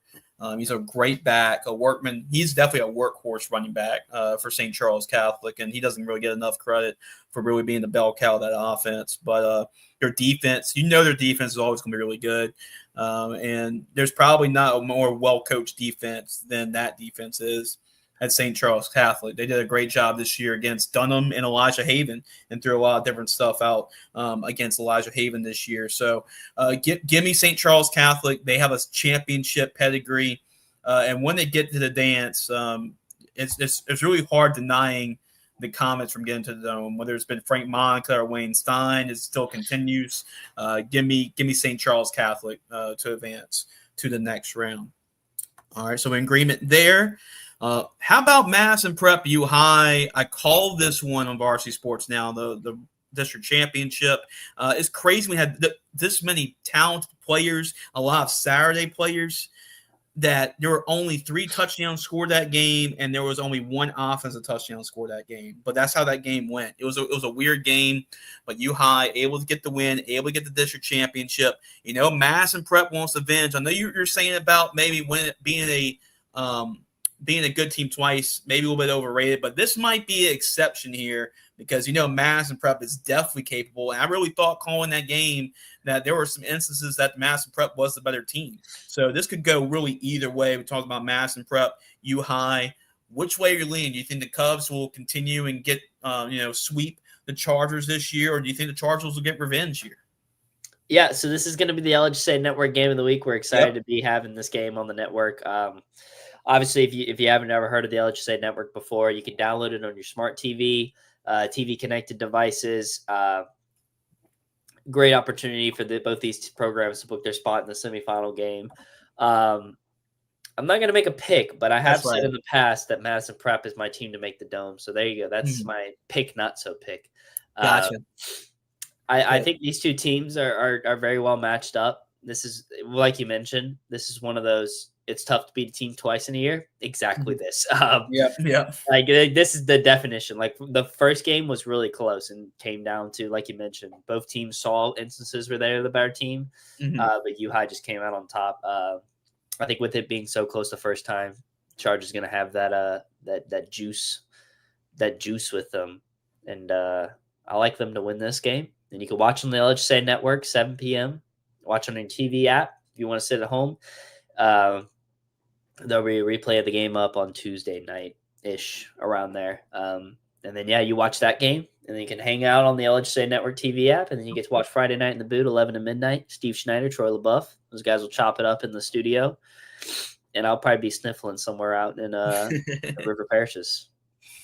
Yeah, that's right. I forgot that is the LHSA game of the week. Mass and Prep and U High. That game was weird. There were moments that Mass and Prep would like that they could have won that football game, but U High just made the plays when it mattered in the end. And these two teams are really close together when you measure both these two teams. But I just think that I'm going to just trust that the Cubs find a way. It's going to come down to 2 or 3 plays in this football game. These are 2 evenly matched teams. Got a lot of respect for Coach Andy Martin, Coach Landry Williams. You talk about a lot of guys all over the field that are going to play college football at the next level. I like how Ethan McGlynn calling that game last week at the quarterback position opened things up, throwing the football, had 4 touchdown passes. I think you only need to do that against Madison Prep. So this can go either way. I think it's going to come down to 2 to 3 plays, and I think the Cubs are going to be able to make those 2 to 3 plays. So give me U High to edge out Madison Prep, but it would not shock me if the Chargers get their revenge, because I know they're going to be really motivated. They're going to be all in try and get revenge on the Cubs. But hey, that's going to be a fun one. So if you're in the Baton Rouge area, make sure to go to Cubs Field and make sure to go to see that game. That is going to be a fun one between U High and Madison Prep. Certainly won't disappoint. We'll go to the bottom side of the bracket, Lake Charles Prep and Vanderbilt Catholic.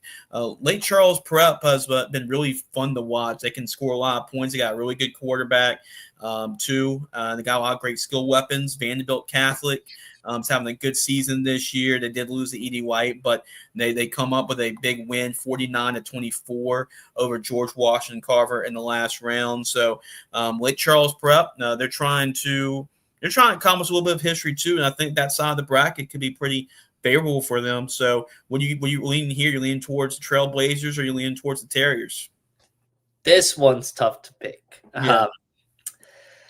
I don't. I literally had Lake Charles College Prep circled. In the last commercial break, I took another look at it, and I was like, let me look at the teams. I think I'm gonna lean the Terriers in this one. I like the Terriers to go on the road. You kind of mentioned battle tested. I think both teams have played a really, really strong schedule. Yeah. So I think they wash each other there. Obviously Prep's they beat Barb, who turns out Barb was a pretty good team to beat. Oh yeah. At Vanderbilt Catholic, they beat Lutcher, Edie White. That game was really close. Outside of that, their matchups have been kind of iffy, I guess you could say. Man, this one's tough to pick. I went back and forth too. I'm still going back and forth right now. I'm gonna stick with what I've got circled right here. I'm gonna stick with Vanderbilt Catholic. Sometimes the Road Warriors can reign true, so give me Vanderbilt, but I wouldn't be shocked if I was wrong. Trailblazers, put it up on the bulletin board that I picked against you. I'm gonna go ahead and put the minus there because then Jace is gonna pick Lake Charles College Prep. There you go. Go ahead. Yep, and that's what I'm going to do. I'm going to make this show interesting, right? So I'm going to go Lake Charles Prep, and really their schedule's been pretty impressive. You really go in and dive into it. I mean, their 2 losses this year are 2 1-touchdown losses to Westgate and Catholic New Iberia. I mean, 2 playoff teams, playoff programs, and ever since then, I mean, Lake Charles Prep's been on the roll. They defeated Jennings. We talk about Leesville. The big thing was, how about the Barb win, 70-65? That's making them looking really good, especially how Barb. We're going to talk about Barb in a little bit, but they're really fun to watch. They're explosive on offense. I just don't think Vanderbilt Catholic can keep up with Lake Charles Prep. So give me the Trailblazers, give me Lake Charles Prep to make the next round, make the semifinals against Vanderbilt Catholic. And then finally, our last matchup in Division II Select, we have Archbishop Shaw and Loyola College Prep. Archbishop Shaw is the defending state champions last year. You can't count out Coach Tank Tierney and company, but still they had rebuilt that whole offensive side of the football. They lost their quarterback, running back, receiver. They leaned on their defense a lot this year. You don't know what kind of team you're going to get from Shaw this year. They defeated LCA, they defeated St. James, but they've also were shut out in their final 2 games of the regular season. Meanwhile, they got to go against a red-hot Loyola College Prep team. Bryce Restovich is playing like one of the best quarterbacks in the entire state of Louisiana. Their only loss this year was against North DeSoto, but the Flyers have been really, really hot as of late. So who you got in this one, Shaw or Loyola Prep? Well, before someone put in the comments that apparently Loyola Prep QB is out for 3 weeks, if that is true, I haven't seen anything on it yet. I haven't seen anything that's true. Even if that was true, I was going with Shaw regardless heading into this one. But I like the Eagles to take that long, and I mean long, trip up to Shreveport and handle business. I think Shaw has been up and down this year. But if you catch I guess for Loyola, it'd be the wrong Shaw. You could be in for a long night. This is a Shaw team that's beat LCA, that's beat St. James, that's beat I'm blanking on some of their other wins, but they've got a lot of really good ones. Yeah. They've got a lot of really weird losses, though. You mentioned Carr blew them out. St. Charles held them to 0 points. Bell Chase held them to 0 points. We're all like, can Shaw still score? Last week, 49-6 over Haynes. I know for Shaw that will probably bring a little bit of faith back in that offense. I think I'm going to stick with my gut here and just say Shaw. I like the experience that they have at this time of year. Yeah, I don't know how much of a weird loss I look into Shaw getting blown out by Carr. But the thing that worries me most about Shaw is that they have some games where they look really good and really complete. And then they have other games where everything looks like the wheels have fallen off. They can't put up a point. They can't stop the other team. Mm-hmm. But I'm gonna go with Hank Tierney. I'm gonna go with Hank Tierney to get his boys right for this one and for the Shaw Eagles to win. Yeah, I mean, I just like how consistent the Flyers have been this year, and like you haven't really seen a lot of the hot and cold, this season as well. And it comes down to a shootout. I haven't heard anything about Bryce, but I mean, I'm assuming Bryce is good to go. But considering that, I just like if it comes down to a shootout, they're not going to hang with Loyola College Prep. So at home. I know it's hard to go against Hank Tierney. I know it's hard to go against the defending state champions. I just think it's a little bit of a rebuilding year for the Eagles, and especially going on the road too.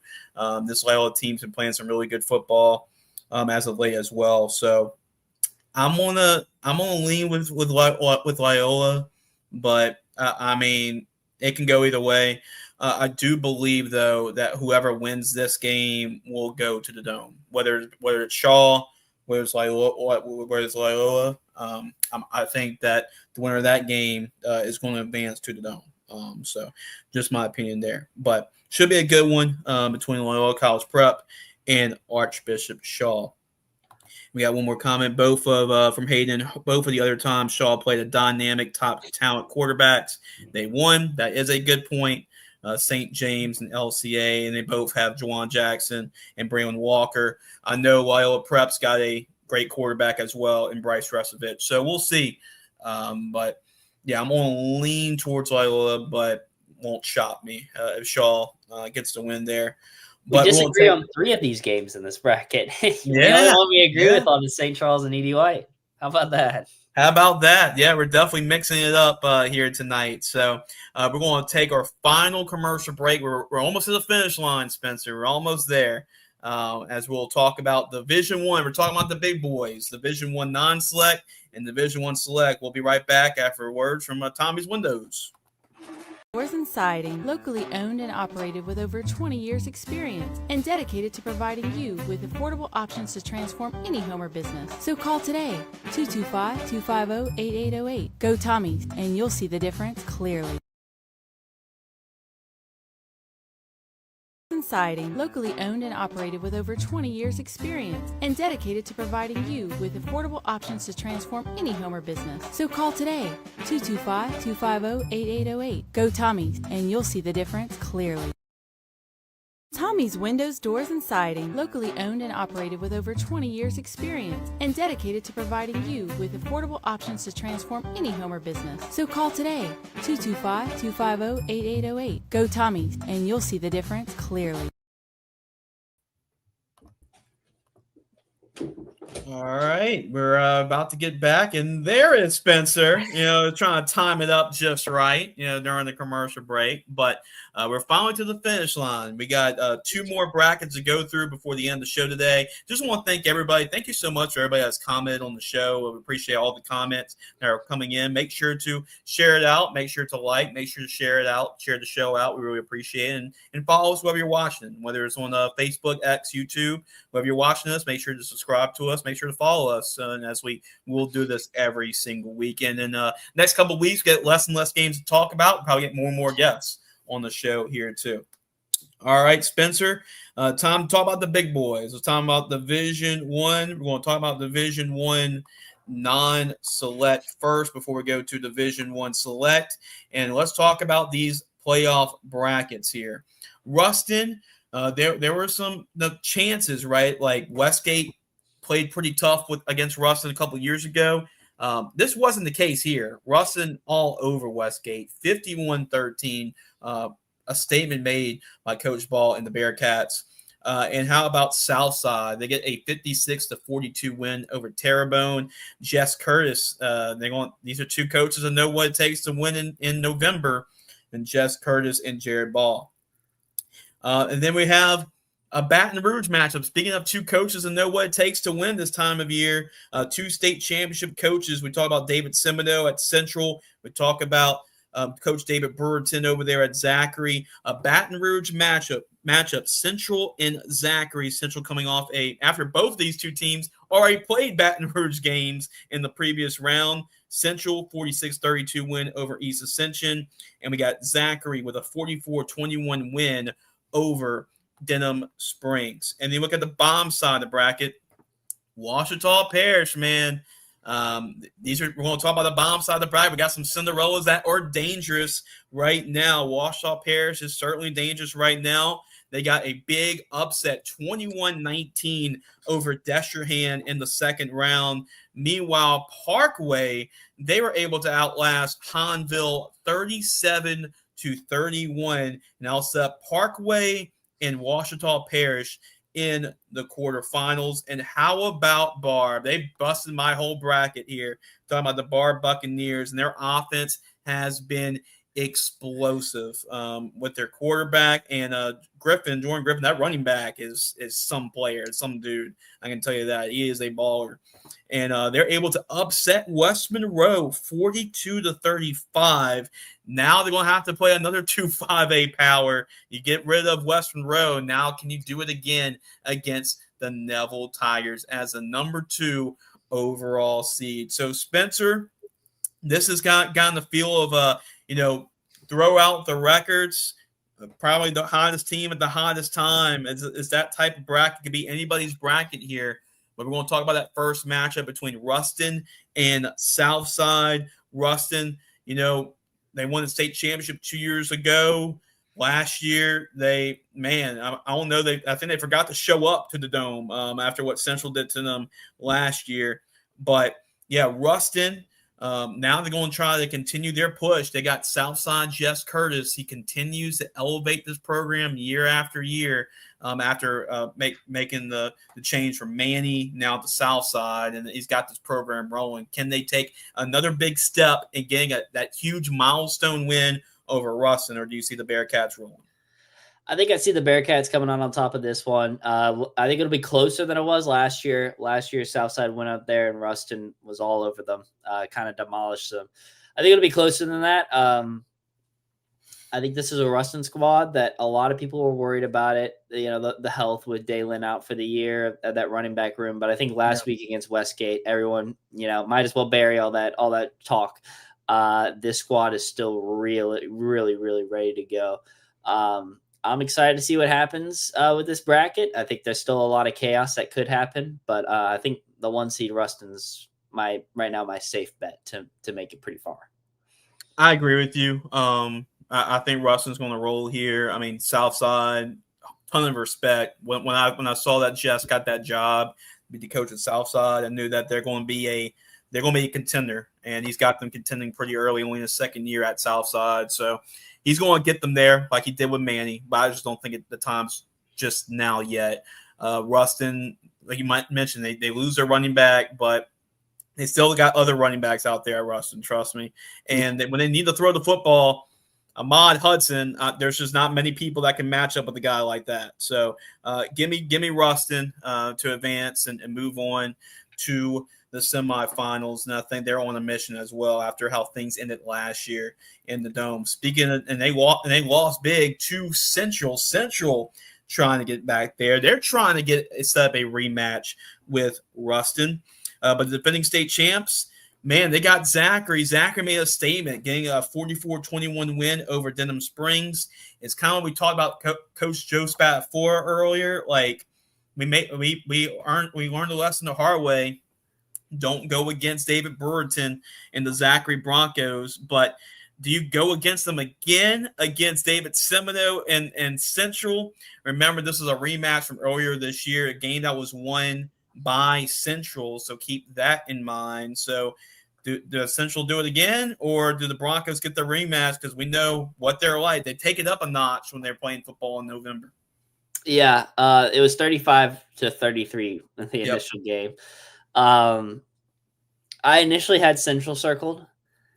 As we were doing the Rustin thing, I kind of looked over. I was like, you know what? I'm not going to go against David Burton. I think Zachary's playing some really good football right now. You want to be playing your football at the best time. And I think obviously Central beating East Central was a big win. But we talk a lot about it's hard to beat a team twice in a year. Yeah.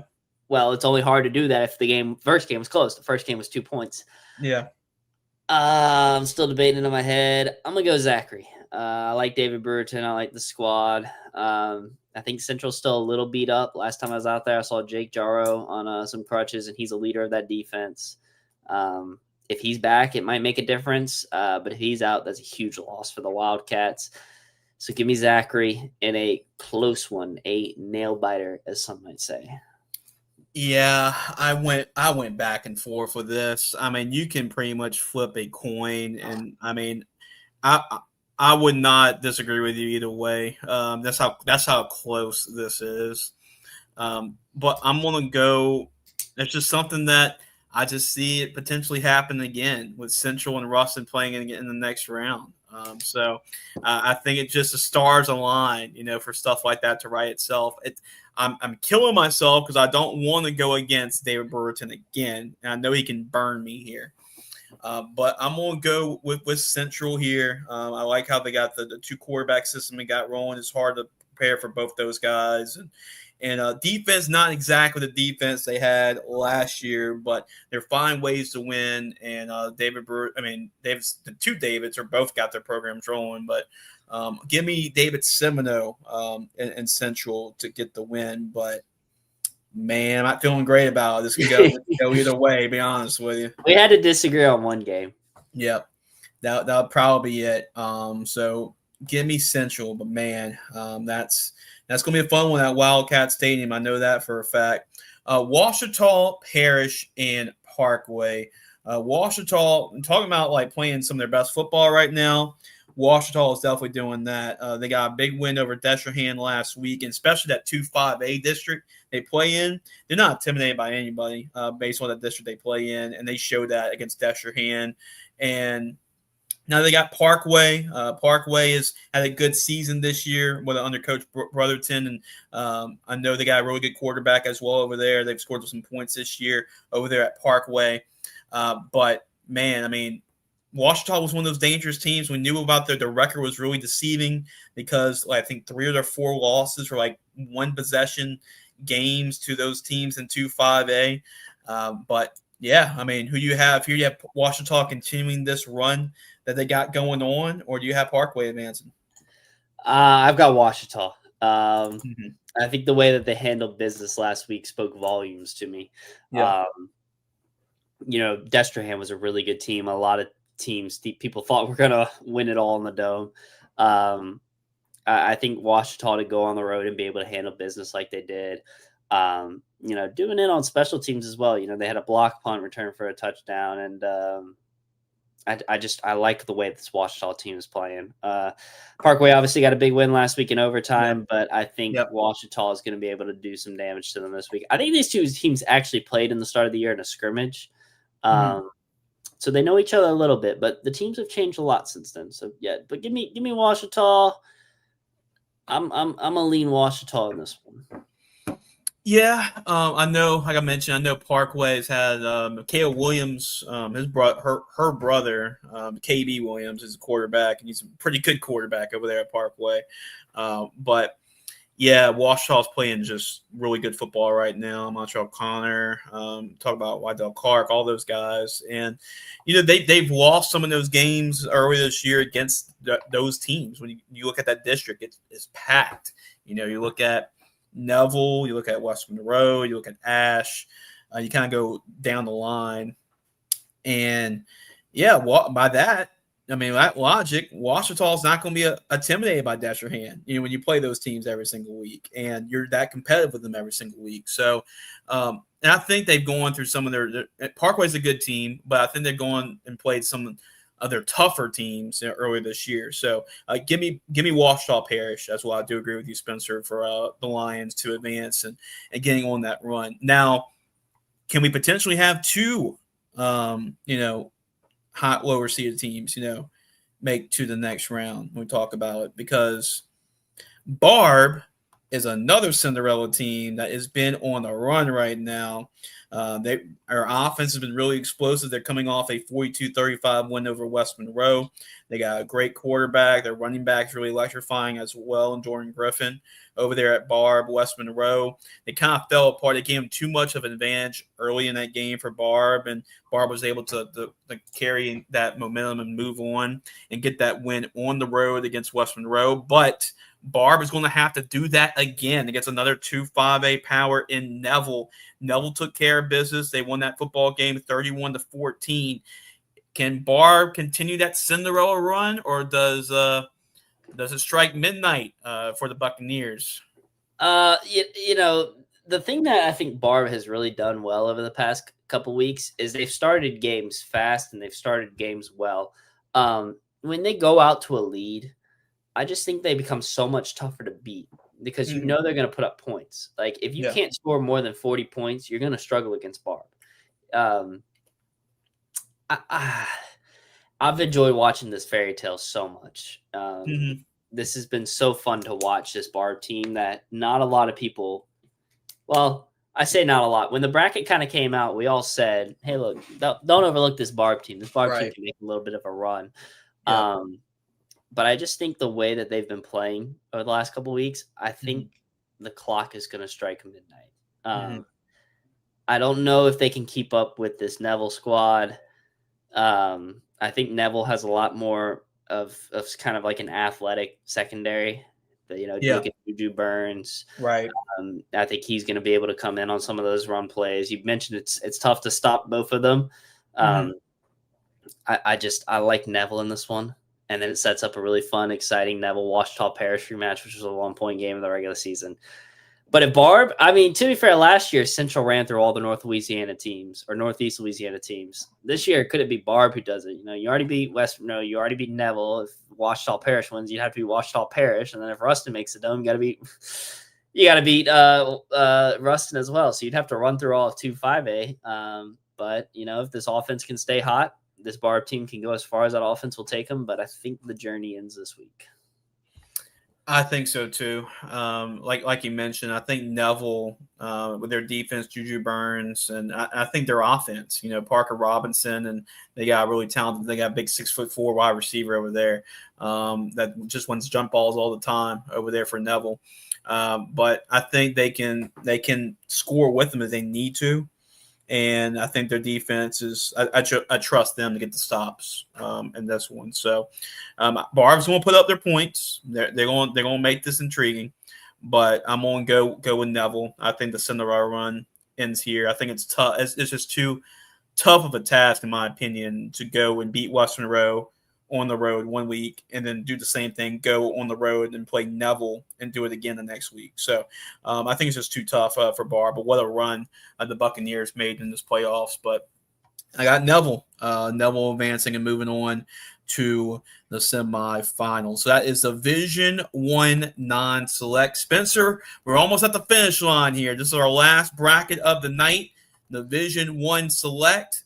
And let's talk about those matchups in our final bracket, Division I select. We got Edna Carr, the number 1 seed. They have been rolling this year.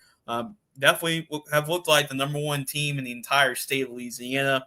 They'll take on Pop Houston and Evangel Christian Academy. We're going to talk about that matchup. A lot of, if you're an LSU fan, I think you're going to be tuning into that one. That is for sure. But Evangel got a 34-14 win over St. Paul's in the last round, and the Carr took care of business against Jesuit 39-13.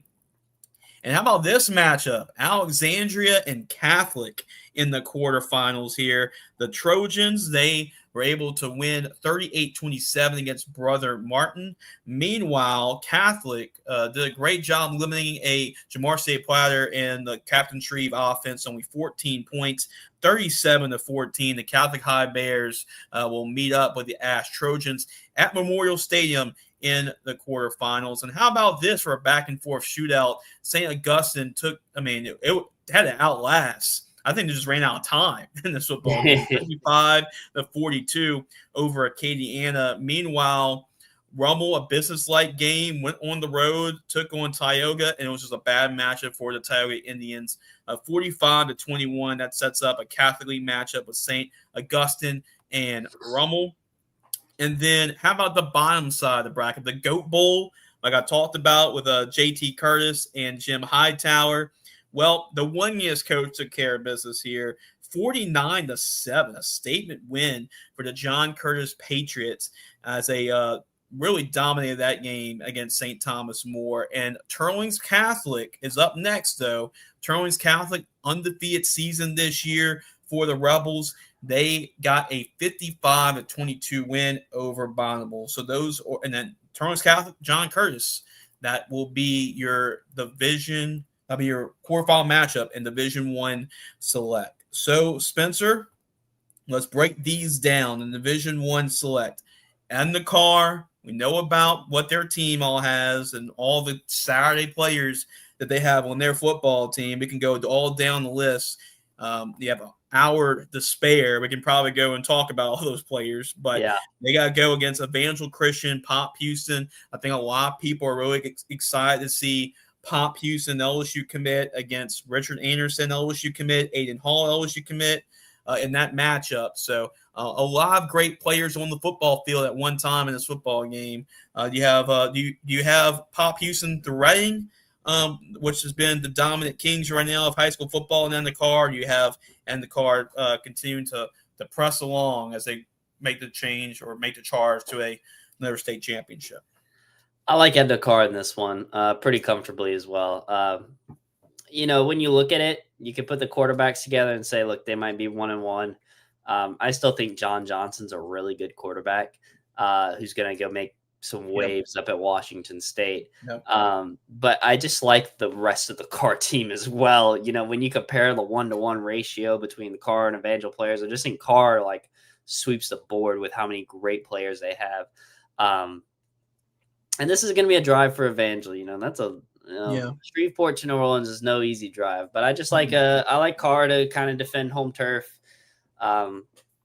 These seniors, man, for Carr, these guys are on a roll right now. I just like them to keep rolling. I don't really see a way that Evangel can make it close, but maybe I'm wrong. But I've got Carr by 2-3 scores. Yeah, it's just not a great matchup for Evangel and the Carr. Until somebody can prove it, until somebody can beat them, you can't go against these guys. These guys have been so dominant. And the thing is, they're so well coached too. You have all these great athletes, and there's not really a big weakness. There's not really a weakness they have on their team. And they also take on the mindset of their coach, Bryce Brown. So it's just going to be really tough for Evangel to hang in there with having the Carr. That's a stingy defense that I think is going to do a good job of containing Pop Houston. Pop's going to get his plays, but I think the Carr is going to do more than enough to cruise and, like you said, win this game by a couple of touchdowns here. So I got the Carr all day to win and advance to the semifinals. Now, these are talk about Alexandria and Catholic. What a matchup we have here in the quarterfinals. These are two teams that really kind of play similar type of football. We look at it, Spencer. I mean, these are two teams that want to run the football. If they have to throw the football, they can. Their defense is really stout as well. Two really good young coaches, Hudson Fuller, Thomas Bachman. And these are two well-coached. A lot of players on both sides of football will be playing on Saturdays as well. Two really great teams and programs in Catholic and Ash. Who you have here between the Bears and the Trojans? This is probably going to be the best matchup in this bracket. This is a good matchup. I'm excited to see who comes out on top of this one. Last week Catholic dismantling Shreve the way they did. They really slowed down that offense a lot. Ash, Brother Martin's got another explosive Yep. offense. The Catholic League's tough to play against. They're tough to beat. Right now, it's looking like if everything goes the way we think it's going to go, the Catholic League is only going to lose 2 games to people outside the Catholic League this year, which is just incredible to see how good that district is. I think this one's going to come down to the wire. Last minute touchdown, last minute field goal. I like Catholic at home though. I think being at home is going to make a difference. And yeah, I definitely really like the Bears to get the win, and that would set up a really fun rematch with Edna Carr, which a lot of Catholic fans say, hey, look, we were in that game at the end of the year. We kind of gave it to them. So I think they'll have a lot of a juice flowing through them for this matchup to set up that rematch. Yeah, I agree. Not only because, I am a Catholic alum. I'm going to just throw that out there. They graduated. Go Bears, baby. But yeah, like you mentioned, I called that game against Edna Carr last year, and Catholic was right there with Carr. The difference in that game was about 3 or 4 plays. They were right there. They showed they can win that game.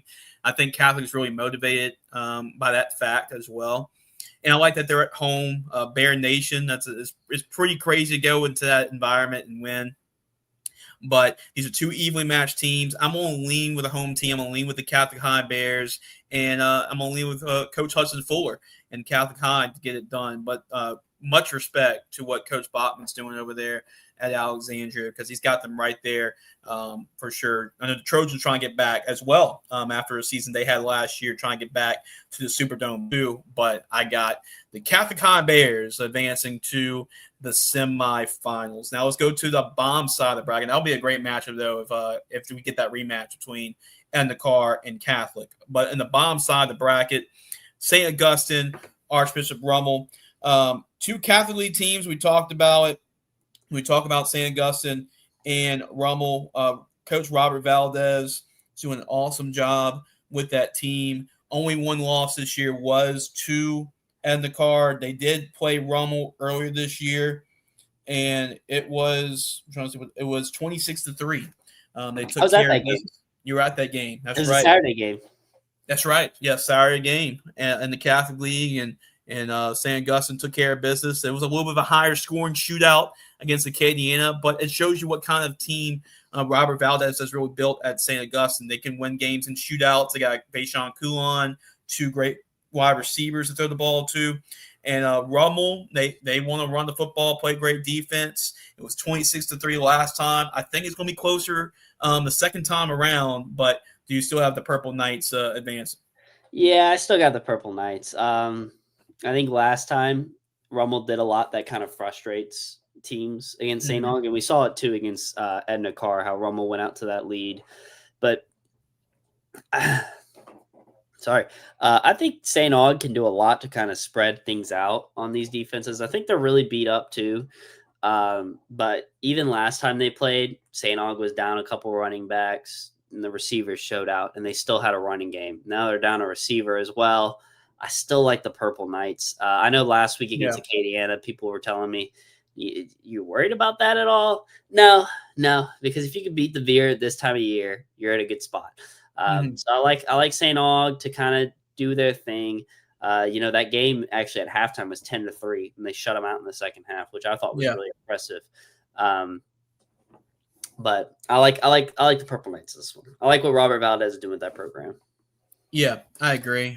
He's definitely built them to a power. When St. Augustine was always like the sleeping giant. Spencer, it's all about getting the right coach there.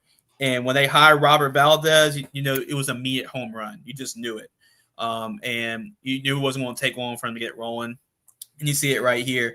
They've been playing some really great football. Perhaps you can say maybe the second or third best team in the state, based on how they've been playing this year. You mentioned, I know they're down one of their big-time receivers, but they got another one. So they got the luxury of 2 of them as well.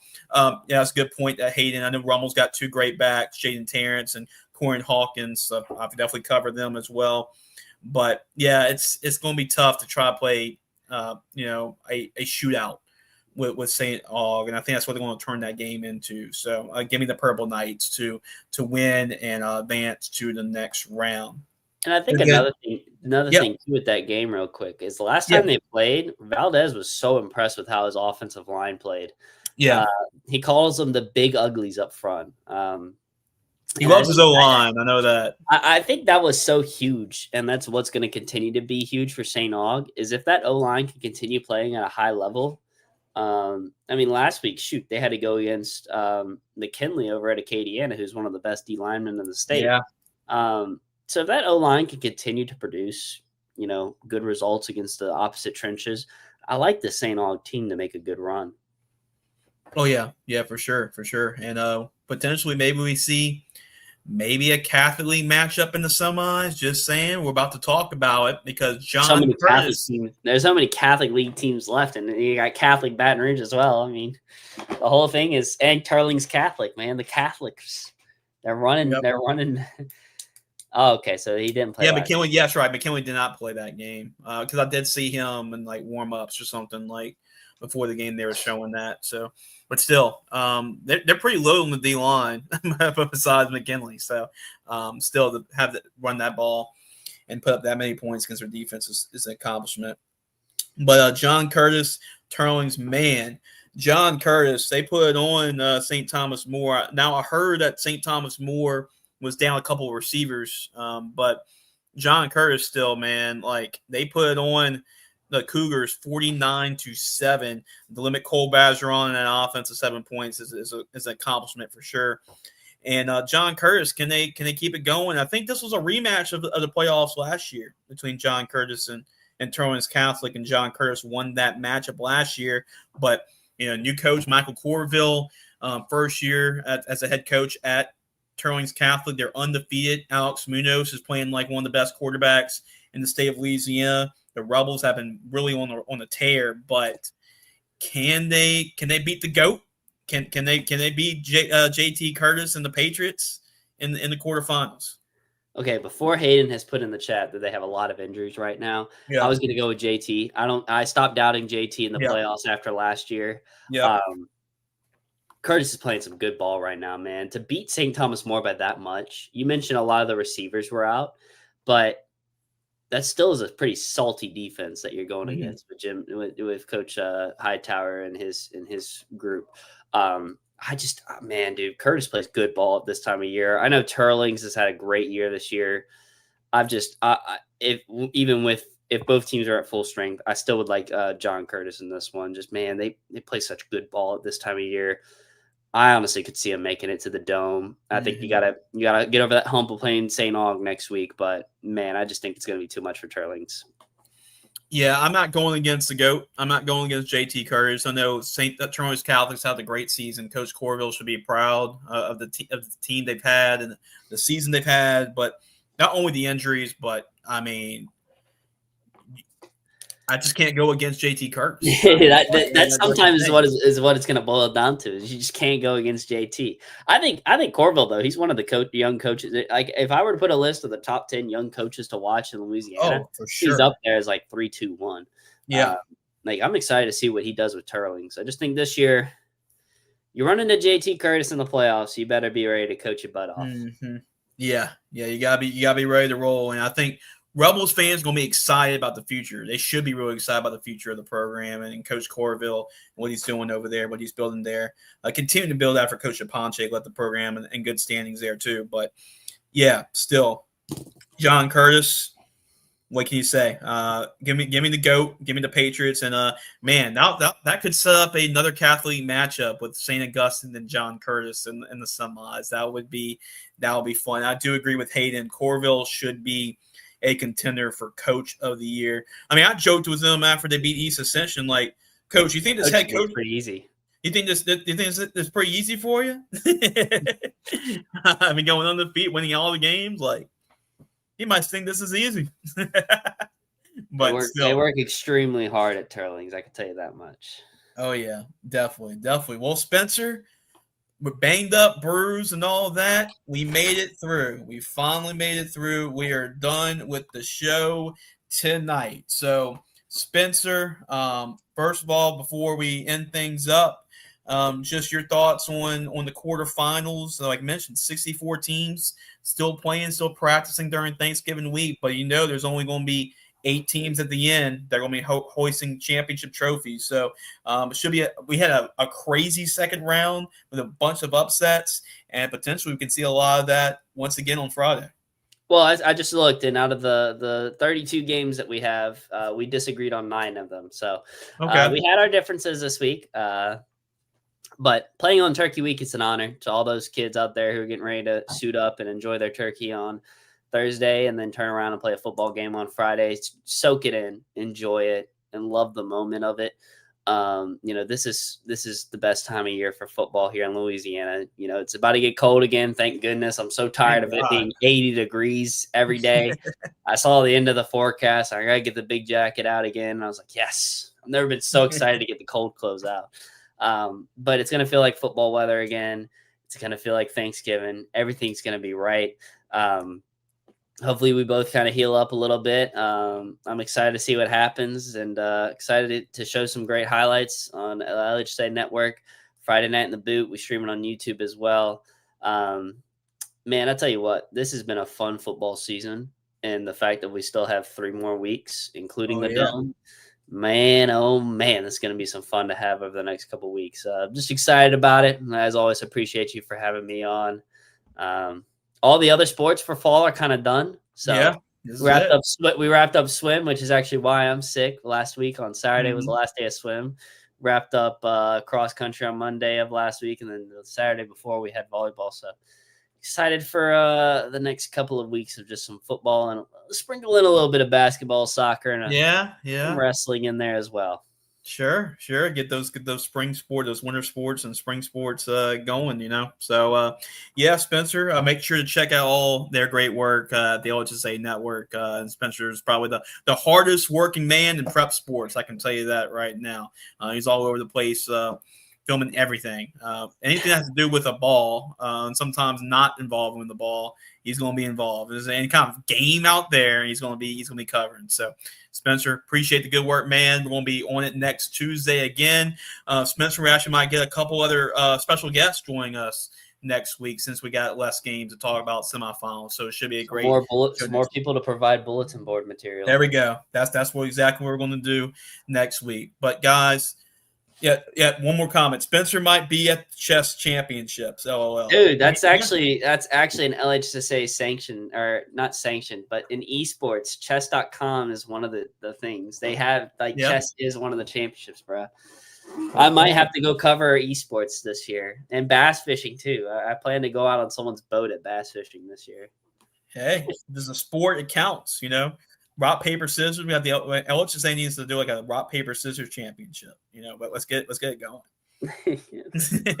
But guys, thank y'all so much for tuning in. We'll be doing basically a recap reaction show on Friday night. We get a bunch of high school coaches on the show as well, at 10:30 Friday night, or whatever time I get back from the Oak Grove St. James game too.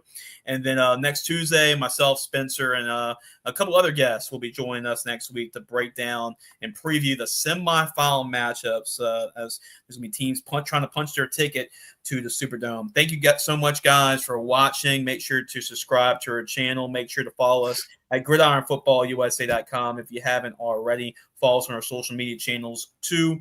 And then, we have our Gridiron Football American Bowl game coming up December 30th. So, hey, go to our website, order some tickets for that. A lot of those players who talked about tonight, they're going to be – a lot of them will be playing in that bowl game at the end of the year after the season is over. So, guys, have yourself a good rest of your week. Spencer, have a good Thanksgiving. You as well, Jace. Enjoy some turkey, ham, whatever else, mac and cheese. We eating it all. Absolutely. Everybody, have yourself a happy Thanksgiving. Go enjoy it. Go enjoy the family. And then go enjoy some playoff football on Friday night. For Spencer Verrett, I'm Jason Zern. Thank you so much. This has been a quarterfinal preview edition of Ballin in the Boot. Have yourself a good night, everybody.